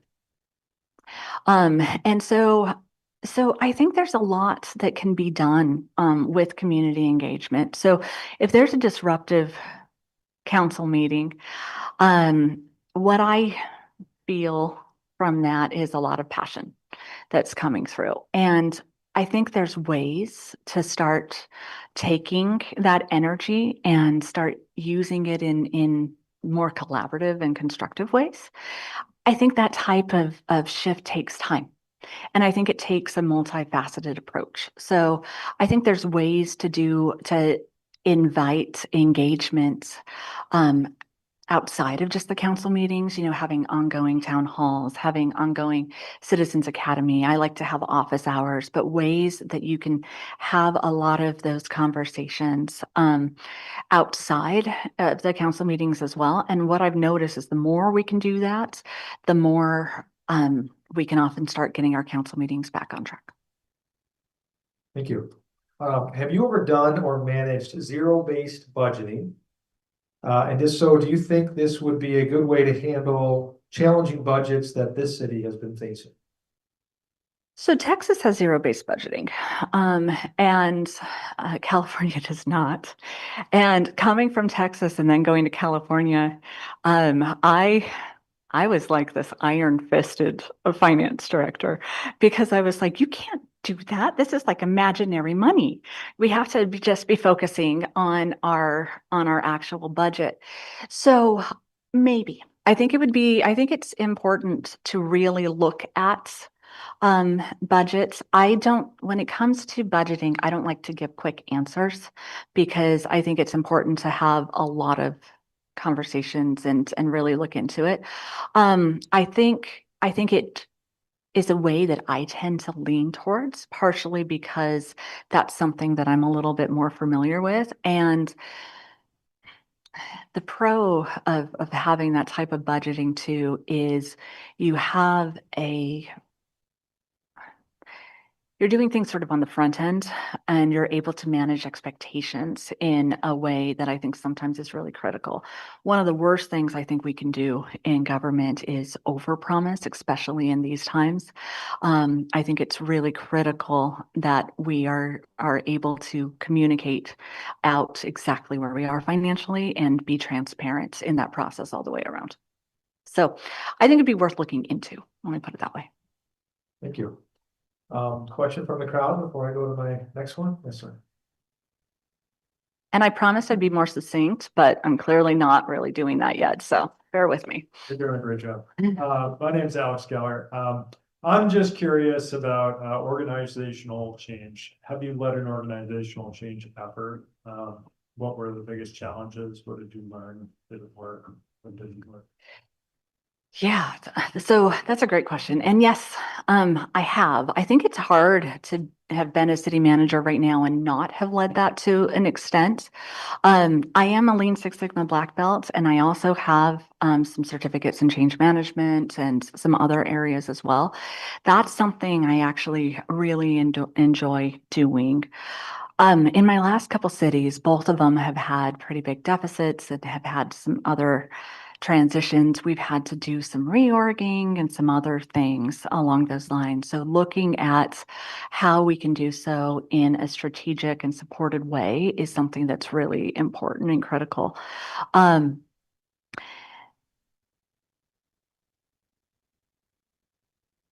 Change management is one of those things that's really a hot topic right now, and I think there's a lot of different ways that you can go about it. I got to learn from an amazing mentor named Dr. Schmidt, who loves to do this. It's called Disruptive Lean Six Sigma, and he had the idea, and it's this philosophy that incremental change is just as hard as huge overreaching change, but you have to do it over and over, so it can actually be even harder. I'm still trying to figure out if I feel that that's true in every circumstance. And so I think one of the things that's really critical whenever you're dealing with large change management is to really dig in and get to know the community and the group that you're going to be changing, and build it in a way that's going to be as most beneficial with them as possible, and also as collaborative as possible, because you want to get that buy-in. And you also don't want to get so excited about the idea of change that you lose the things that are really valuable as well. So, so I think it's important to sort of build something that's unique to those particular circumstances, and then to do so never in a vacuum. And then the other piece is communication.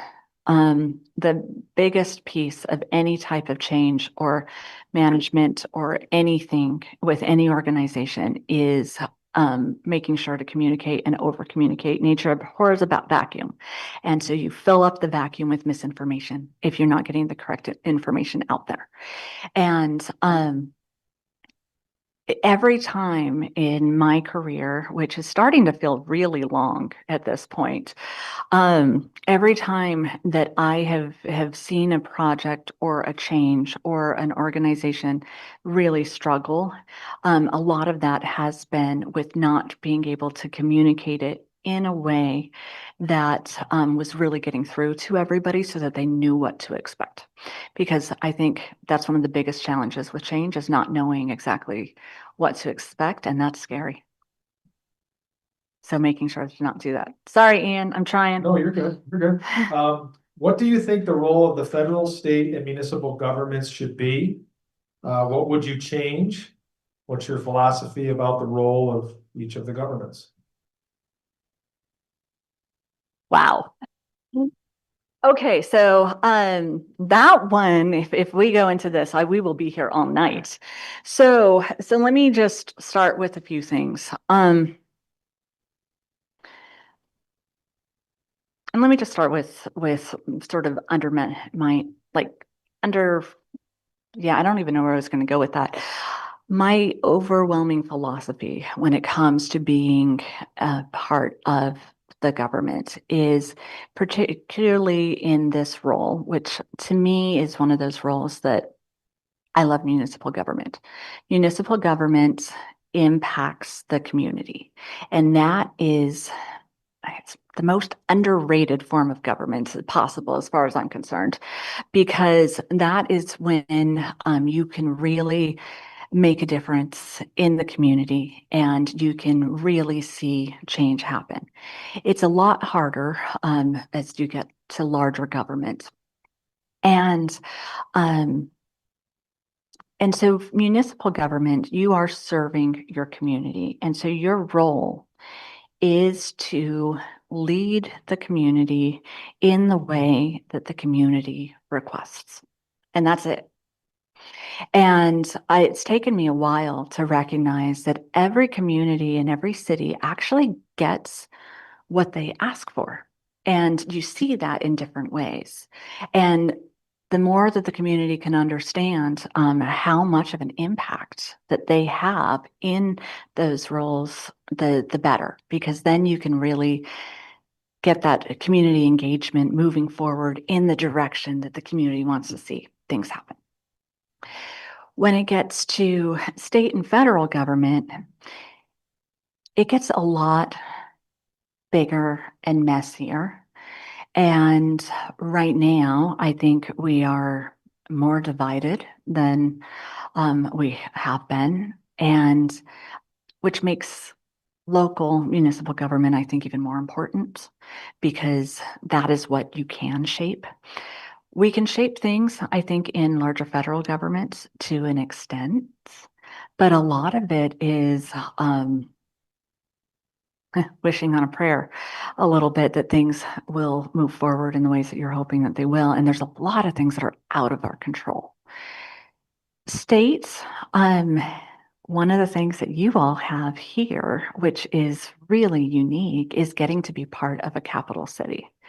And so here you are able to lead by example, to shape some of the policies and politics and processes that will move forward in the states and develop those partnerships. And so I think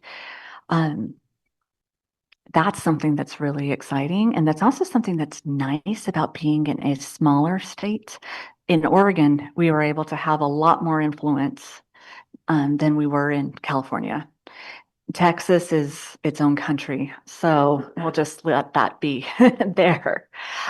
So I'm not sure I fully answered that question because that question's a lot, but I would say that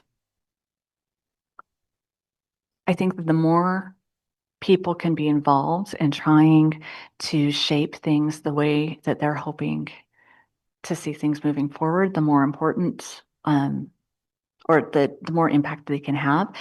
And as far as I'm concerned, that's sort of what the role of a local municipality is to try to listen to the people and do what they request. Question from the crowd before I go to my, yep.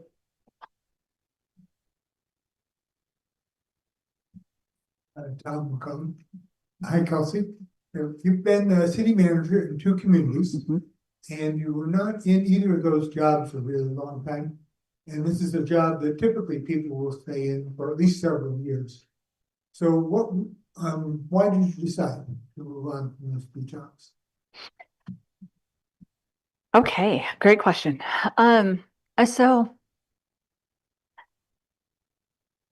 So neither job did I intend to lead quickly. And in Sweet Home in particular, we had put down a lot of roots and we're moving forward. We had some challenges that came up against me and my family where we were no longer feeling safe in the community, particularly my children. And unfortunately, we needed to move on. That being said, we went there for Thanksgiving still to see people. I still really care about that community and wanted to see everybody doing well. With Pinole has had some other challenges, and in Pinole, city managers don't typically stay very long. And that's honestly, I think, to the detriment of the community. And I'm hoping that it will change in a little while. I think you'll see some more background as to why that is if you follow the news in Pinole over the next year or so. And I wish them all well. I feel like we've managed to accomplish some amazing things there. We resolved a deficit. We brought forward the first 5-year paving plan, all sorts of other projects. We accomplished a lot in the time I was there. Now that being said, my next role, please don't ever make me move again. So I am really looking for something where I can put down roots and stay long term. I would like to say somewhere for at least the next 10 years. That would be my goal. And so I'm really hoping that my next role to find alignment beforehand and make sure that whatever I take, that's going to be our next direction, because personally, it would be so much better for me and my family to not move. But I also feel like it's really for the betterment of the community to have some longevity and stability. Kind of a riff off of that a little bit as far as the wanting the job aspect. Why do you want this job in the little city, in a little city full of opinionated, overly educated people concerned about their taxes? I love that description so much, because it's funny because it's true. So that's actually why. You guys talk about a city of opportunity. I mean, it's a really neat city. It's full of educated people.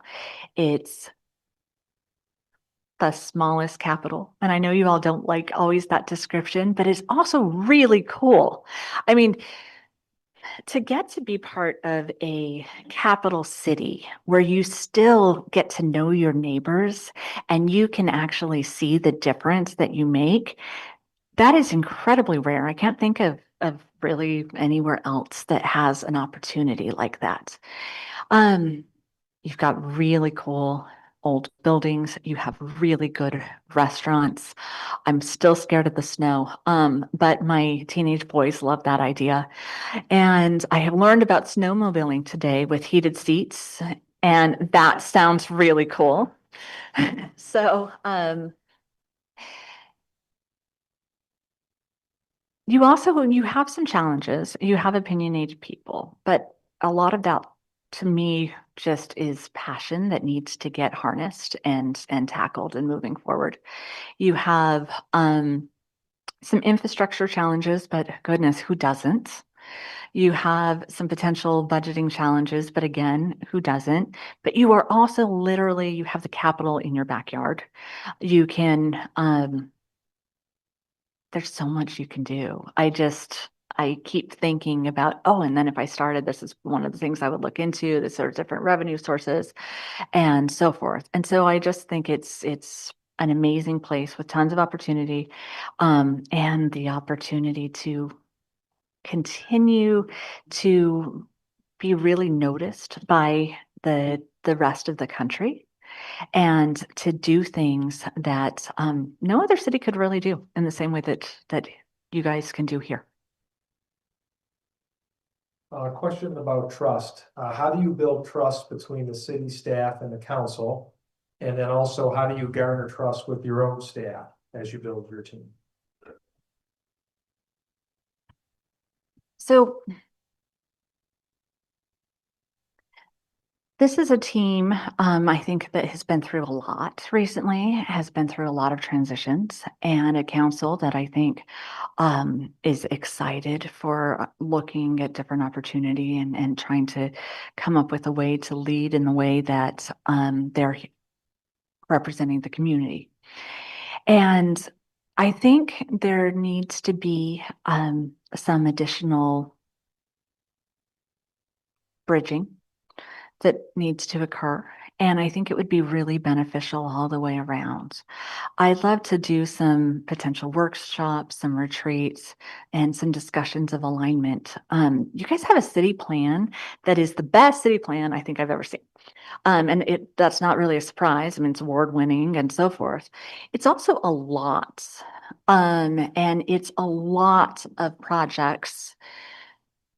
So I think that's going to probably feel a little overwhelming, to be quite frank. And so I think coming up with set priorities and set alignments and specific priorities that everyone's going to be moving forward, and then continuing to communicate that and communicate that internally, communicate that externally, making sure that everybody's on the same page, I think is really important. As far as building trust is concerned, I think it's really critical to listen a lot. I think if I were to move into this role, I would be asking staff a lot of questions, how they're doing, getting to understand their expertise, getting to understand how they can, what they see as their opportunities and challenges, and working through with that. I'd also be doing that with council. I would really want to hear from council, and then I would try to help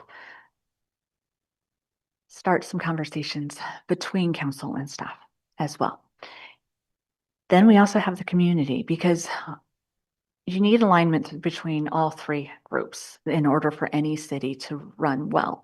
And I see the city manager's role as trying to bring that alignment as much as possible, while also recognizing that a city manager can't fix it all. And it's just not possible.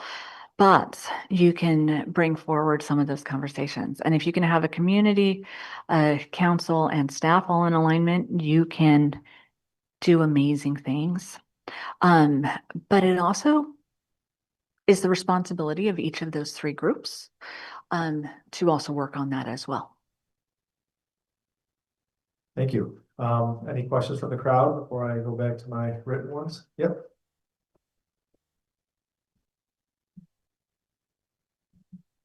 Thank you for being here. My name is Kate McCarthy. I have another question about change. You've heard about, you've articulated the problems that we're facing as a city. You've pointed out some of that is due to the complexity of the world, and it's not just Montpelier facing these challenges. I would say we might have some other problems due to inertia and fear of change. And so I wonder, as a city manager, how do you lead to help people, whether it's staff, council, or especially the public, be open to new ways of doing things, especially when we do love what we have. There's some certainty, we're human. So how do you help people see what's next and be open to change and innovation so that we can thrive? Okay, so I love that question. And it's a really good question. And I'm sorry I keep saying that, but it is because I'm going to give you two answers for this.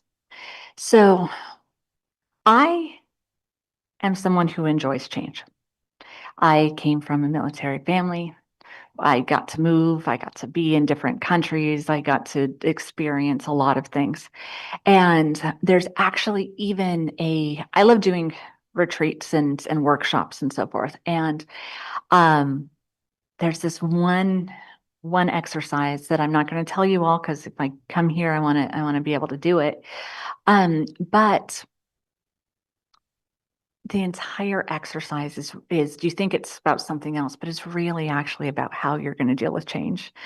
And when I went through it as a participant in the first time, I had fun. Like, this was a fun exercise.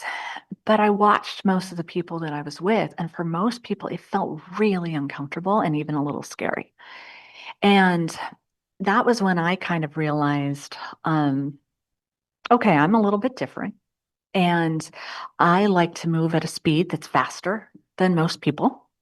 And change doesn't scare me that much. I embrace it and I enjoy it and so forth. But doesn't matter, where I'm at. I need to look at where everybody else is at as well. And so I think there's two things with that. And this is where I think your question is so important. One, as I mentioned, there's a ton. Oh, thank you so much. There's a ton of opportunity here. There's tons of things that could be done, that could be next. And I think in exploring those and discussing those and being able to communicate those out to the community is really important. There's a certain amount of change that has to happen in all of our cities right now. If when we're looking at population growth and so forth, because otherwise we actually end up not just being stagnant, but going backwards and we lose revenue and so forth. However, one of the things that I think is really important is, as I mentioned before, every city chooses the type of community that they want to be. And so if Montpelier were to move forward as a community embracing change, that's exactly what would have to happen is the community needs to embrace that. And that's not something that any one person can do. They can help lead movements, they can help inspire, they can help excite, but at the same time, it would have to be a larger choice of the rest of the community if it's going to be fully successful. And so one of the things I have noticed in different cities that I have been in is there's often discussions of we want all of these things to change, and we want all of this to move forward. But it's often you can't push people. You have to inspire them to want to come along. Or you can. I mean, you can choose to just do it anyway, but then often you end up shifting the people who are going to be in your community. And that's a choice too.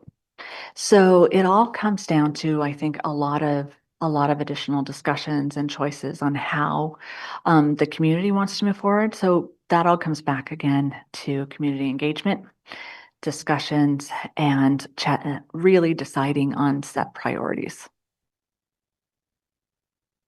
Kelsey, what's the largest number of staff and direct reports that you have managed? And how did you maintain a balance between the need for both accountability and staff morale?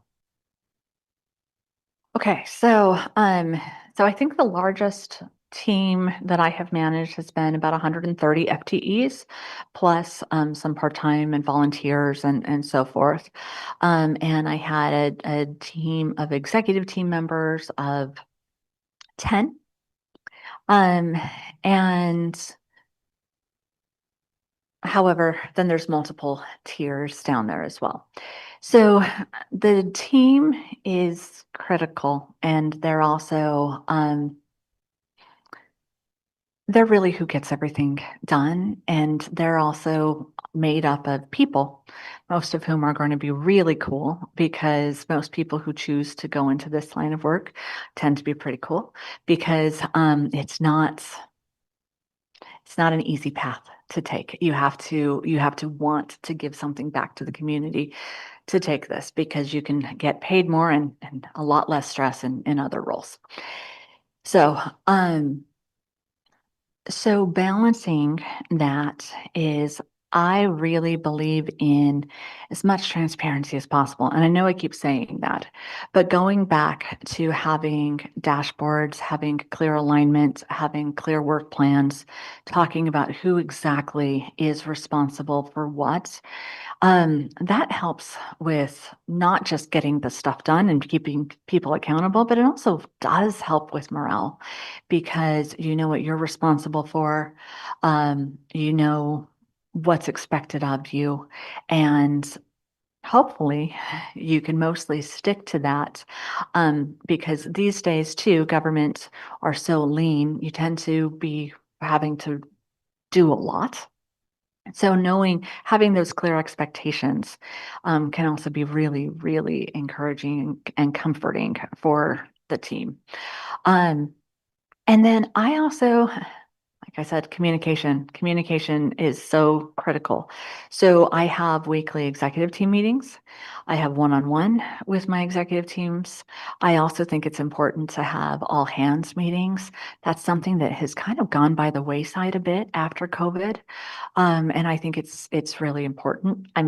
I'm somebody who's happy to see people coming back into the office, and I think there's a lot of to be said with remote work, but I think there's a lot of synergy and energy that can be created by having the team working together. And so, so trying to have those clear KPIs, um, and those clear expectations while at the same time making sure to provide lots of support and so forth, I think is really important.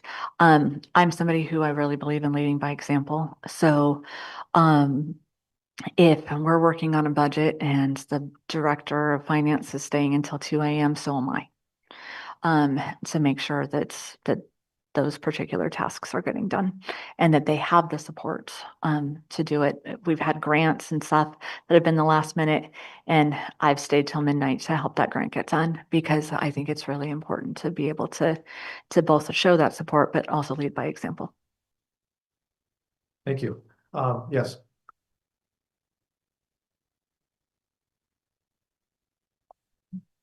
Peter Kalman, I'm actually going to ask a question that I didn't ask last time because you said something twice now that is interesting, and I want to make a question about it. You said basically the community has to choose what it will be. Mhm.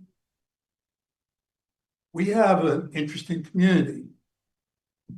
Actually, we have an interesting two communities. We have a whole bunch of people, most of whom are here, who are seniors and who are living on fixed incomes and are living in houses that are too big for them. And then we have a growing community of young people who have children in school. They love the schools. You know, they're generally making good salaries. They're very busy. They're not here. Yeah. Those are two different communities. What is this community that's going to choose to be what it can be? Because us older people are kind of trapped because we can't afford to find a house that we can afford.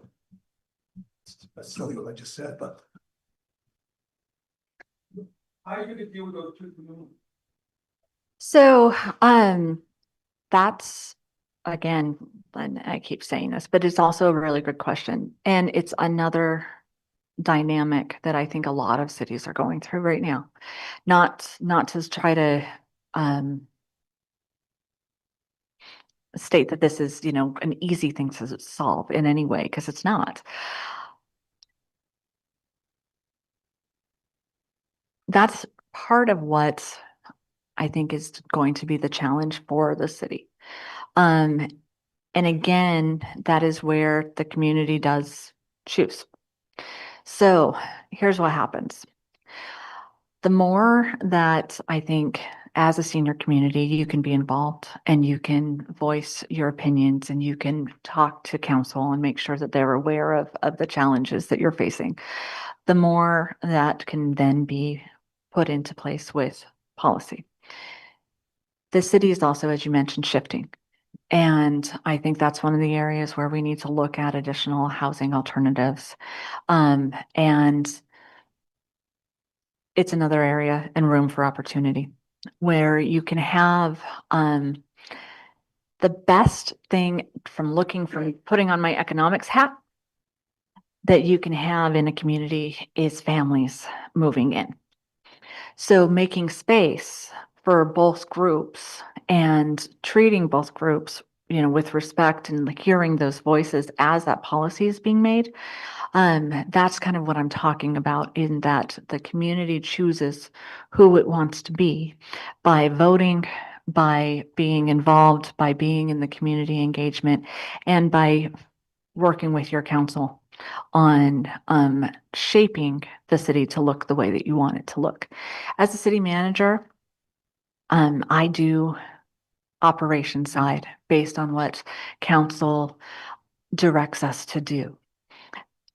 I also have office hours and meet with you all and get to hear your ideas and also give council that perspective of what I'm hearing as well, so that when they are making decisions on the dais, they're getting as much information as they possibly can. So the community does choose what's going to be moving forward. Now, there's certain places, like, for example, the flood that you all had to endure. That is not a choice that you all went through.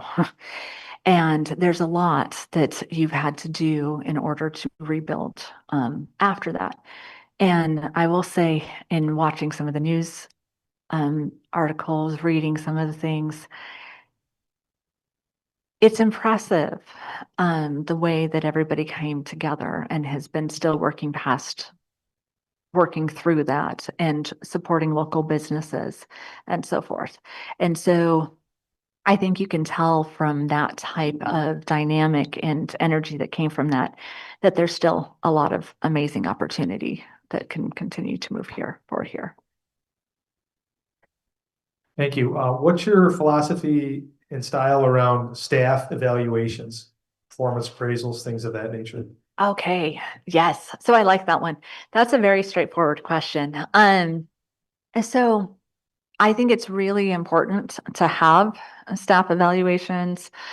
I think they should never, ever be a surprise. You should have a planning evaluation and then ongoing coaching and communication. And then I like to have staff evaluations where staff evaluates themselves. And then um, I evaluate as well, and it's fairly collaborative. And then we focus immediately on the next year and the goals, and it should include professional development and areas of interest as well. And I also think it should be on both sides too. It should also be an opportunity to hear how staff needs to be better supported, what a supervisor should be doing better, where there's having some particular challenges. But I also think that if there are any challenges with particular staff members, you need to address it as soon as possible, in as supportive of a way as you can. So moving forward with, hey, this is a concern. Let's talk about this. Where are you coming from this? What do you need in order to move forward? And this is what I would like to see. And I think, again, it should never be a surprise, and it should be something that's ongoing and very, very clear. And ideally, it's tied to goals that have already been discussed as well. So, Thank you. There's a lot of talk about quote unquote affordability bandied about. What is quote unquote affordable in your opinion? And how do you make a city that everyone of all wage levels can live in?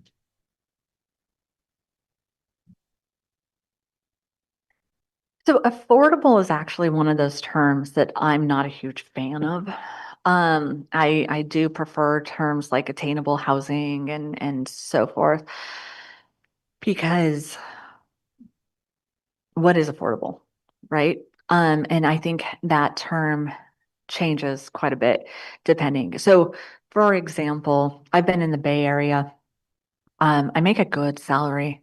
I'm a single mom. I'll support my mom, and Bay Area is barely affordable for me. And still, like, I'll find certain things kind of challenging. And I'm in an area where I um, have my Honda CRV all-wheel drive, and I feel kind of fancy in it because this was my first brand new car that I was able to afford and buy for myself. It's like 4 or 5 years old, and I will be surrounded by Jaguars and Teslas. But I still love my CRV, and we'll stick with that. And I think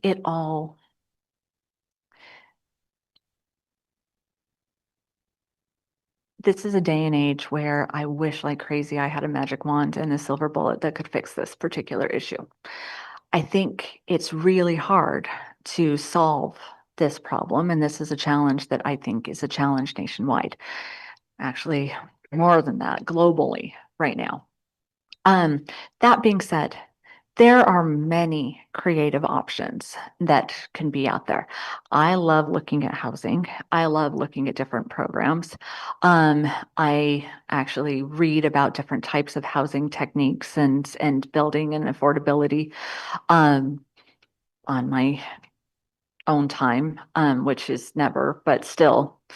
I I also think what we consider to be attainable and what we look for has continued to shift. We are constantly looking at bigger and bigger houses. We're looking at more and more amenities. And so at some point, I think we also need to take a step back and be like, what can we do? Does it make sense to have, smaller spots? Does it make sense to do more of modular housing, and so forth? And so there's always options. Um, like I mentioned, I love housing. I love also working on other types of projects along those lines. But I think as a society, this is a larger issue as well. And so I think there's a lot of flexibility that could be done there. In Sweet Home, one of the things that we talked about is that we just need more housing at all levels and all price points. And I think that's one of the best ways in order to have that housing start to be more attainable is there just being more of it. Thank you. Questions from the crowd? Take a pause there for a second. Anybody? I've got some more queued up here.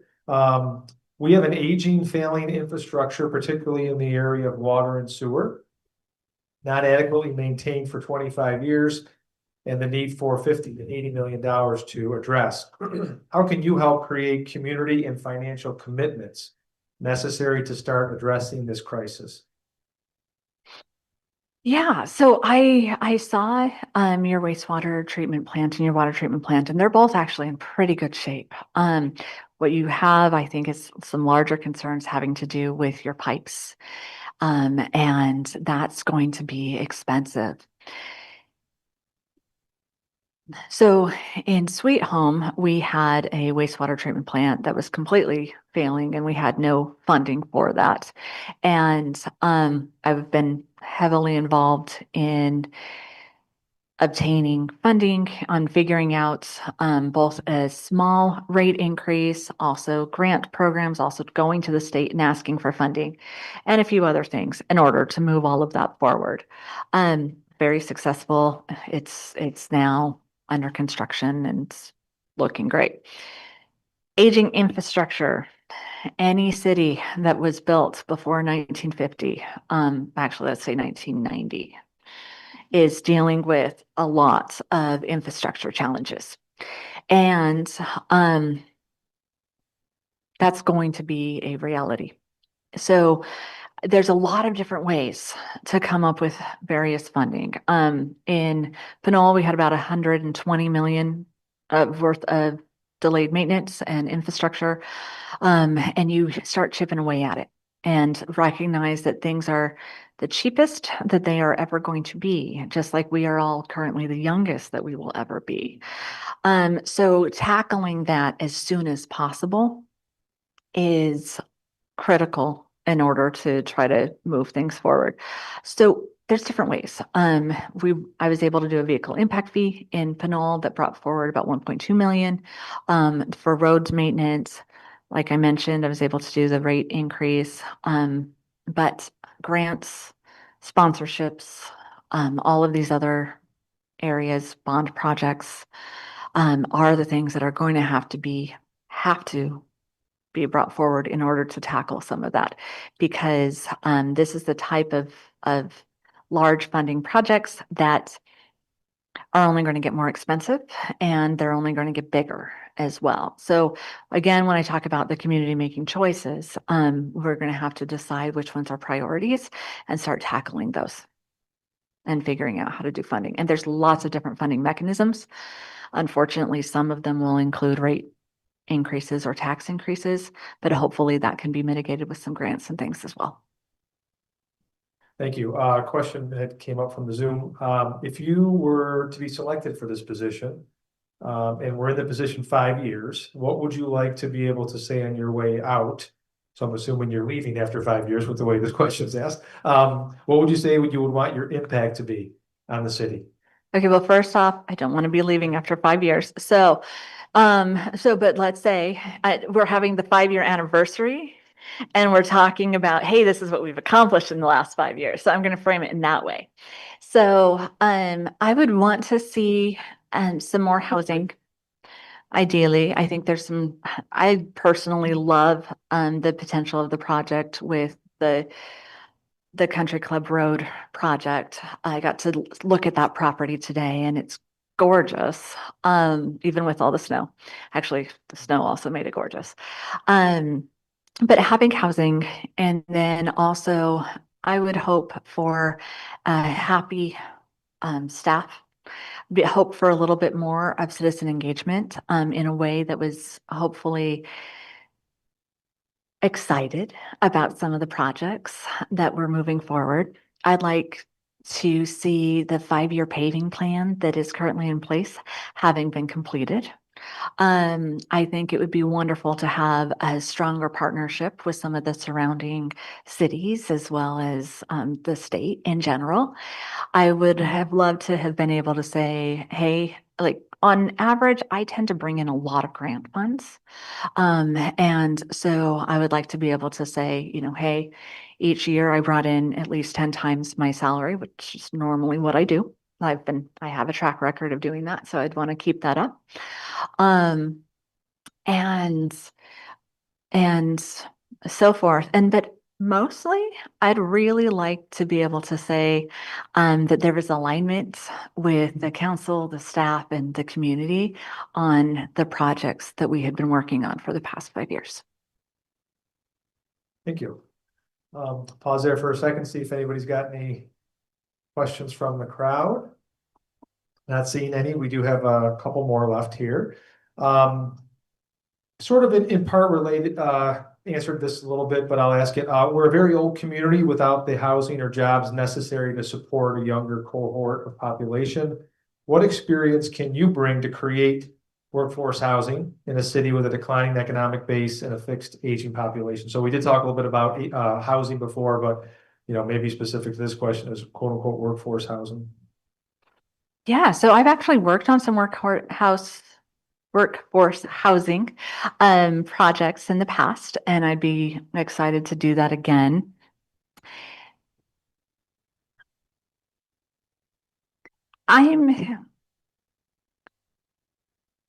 Okay.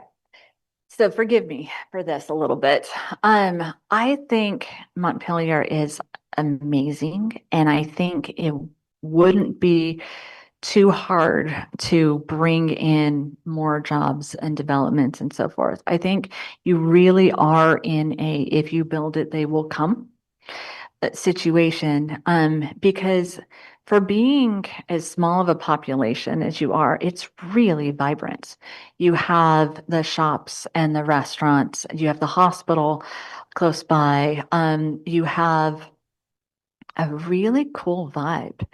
And it's one of those things that really would appeal and I think is appealing to people. And so it's more of a invite them in, have places for them to live, and I think you're going to have people here.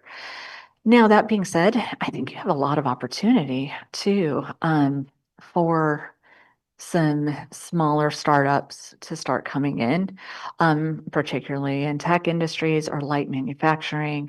You have the really cool environmental sustainability vibe, for lack of a better term, but you already have a lot of that infrastructure and support culture here already.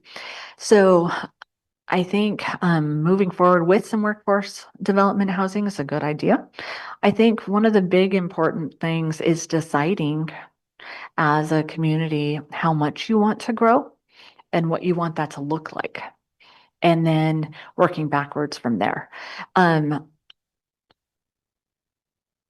People are looking for places right now where they can enjoy life. I think everybody's shifted a little bit after COVID and are really wanting to find an area where they feel that they can fit. So I think you can do that here. I think you just have to decide to do so. Thank you.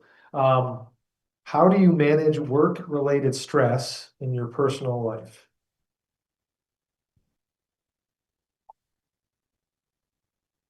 So I have an amazing family who are incredibly supportive.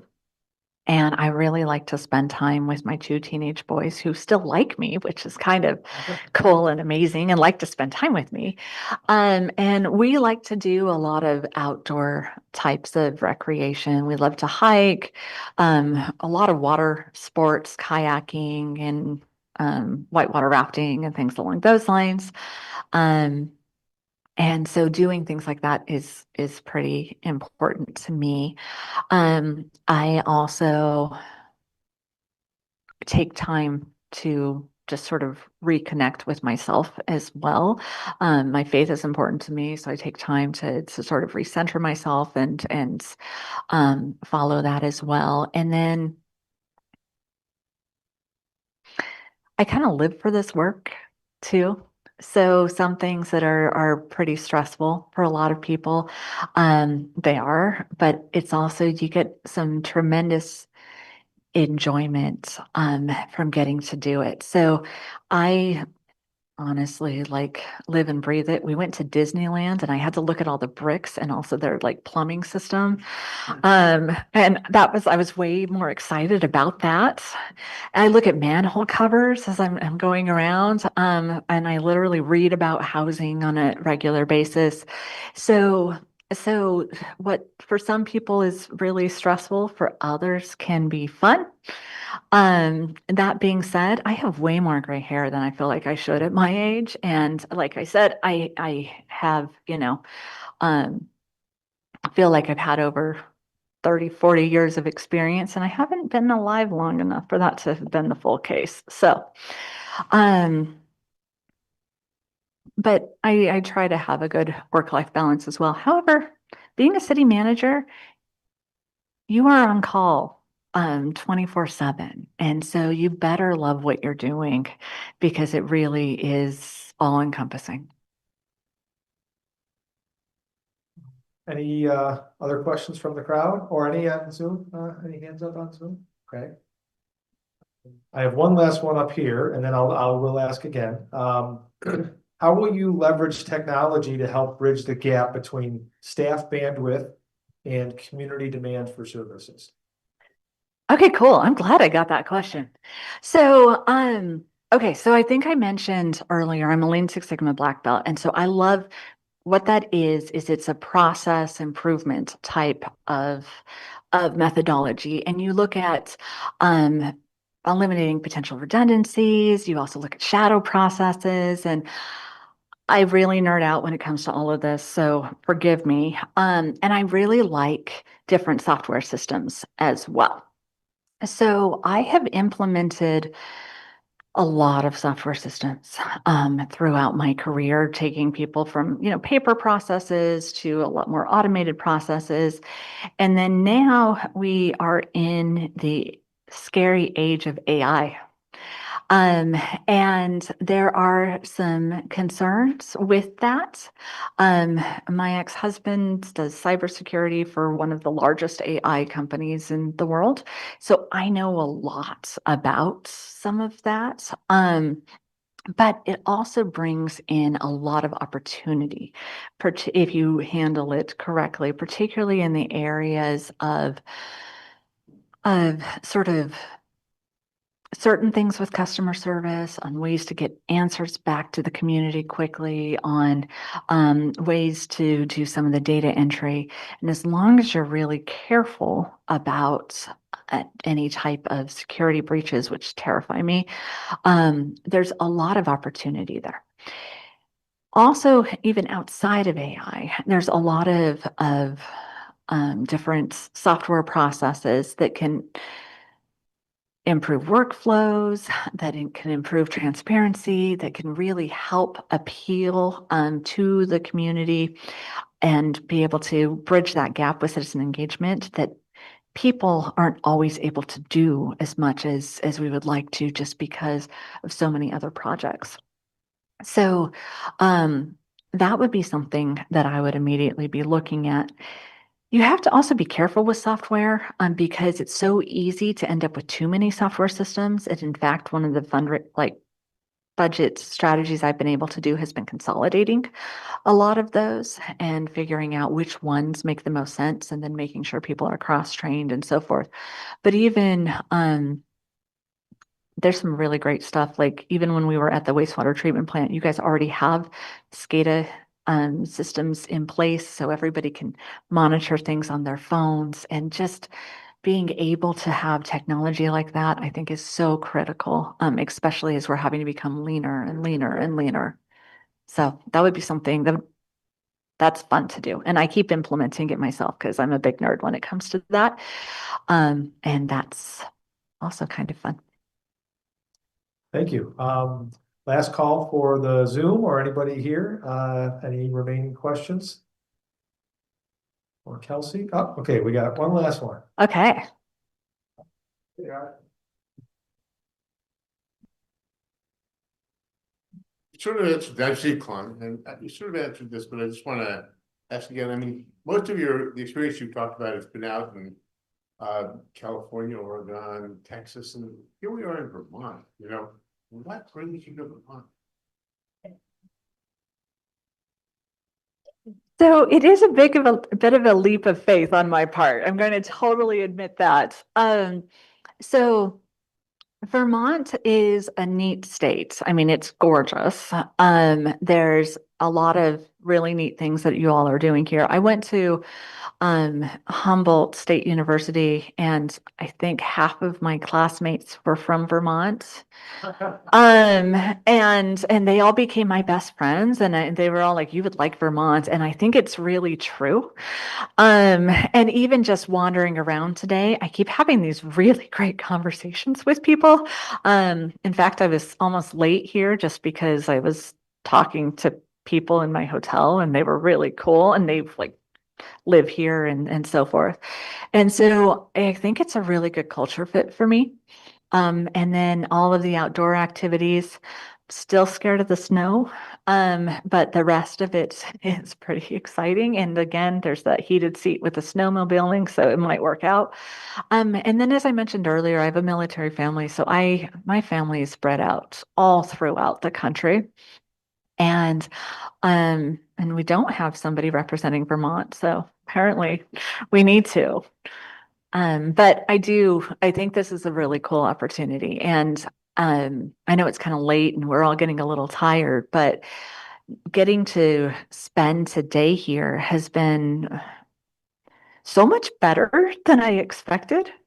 I'm really scared of snow, so you just have to forgive me on that. But just it's a really neat place, and if it can be this neat while it's only 5 degrees, then that says a lot about a place. So that's pretty much why I'm interested. And then also just for the job itself, my experience with some of my past cities has made me kind of uniquely qualified for the exact challenges that this particular city is dealing with right now.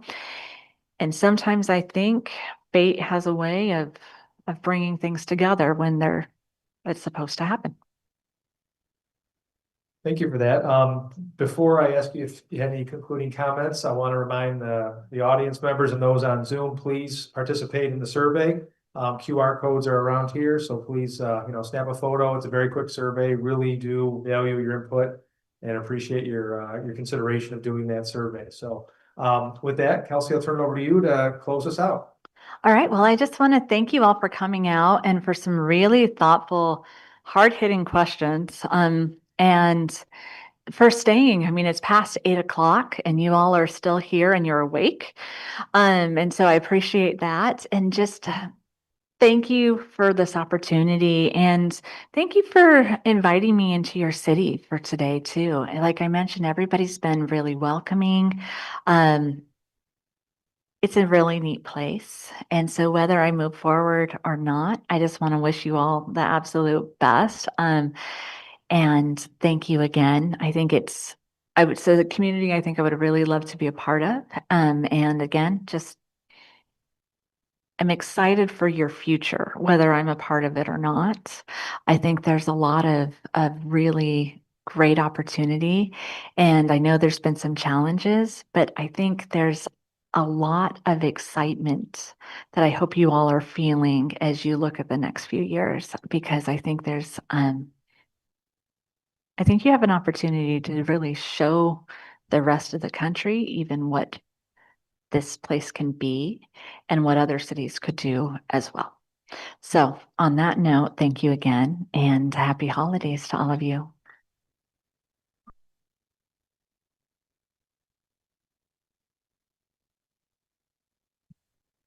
Folks, as we wrap up, once again, I want to give thanks to our candidates for being through this whole process and coming here to meet with us.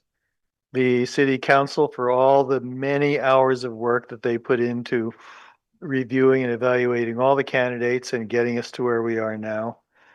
Ian and his team, which was an impressive piece of work and a great range of candidates that were attracted, and especially Tanya Chambers and Evelyn Prim for all the work they did to manage this process, which has been tremendous.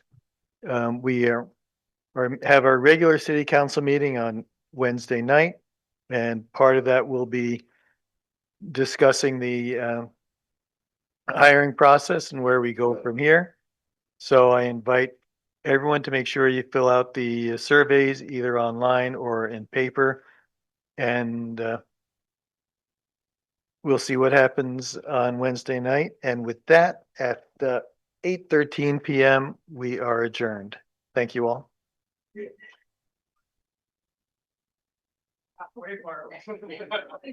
Yes, that's literally true. We usually take our break at 8:30.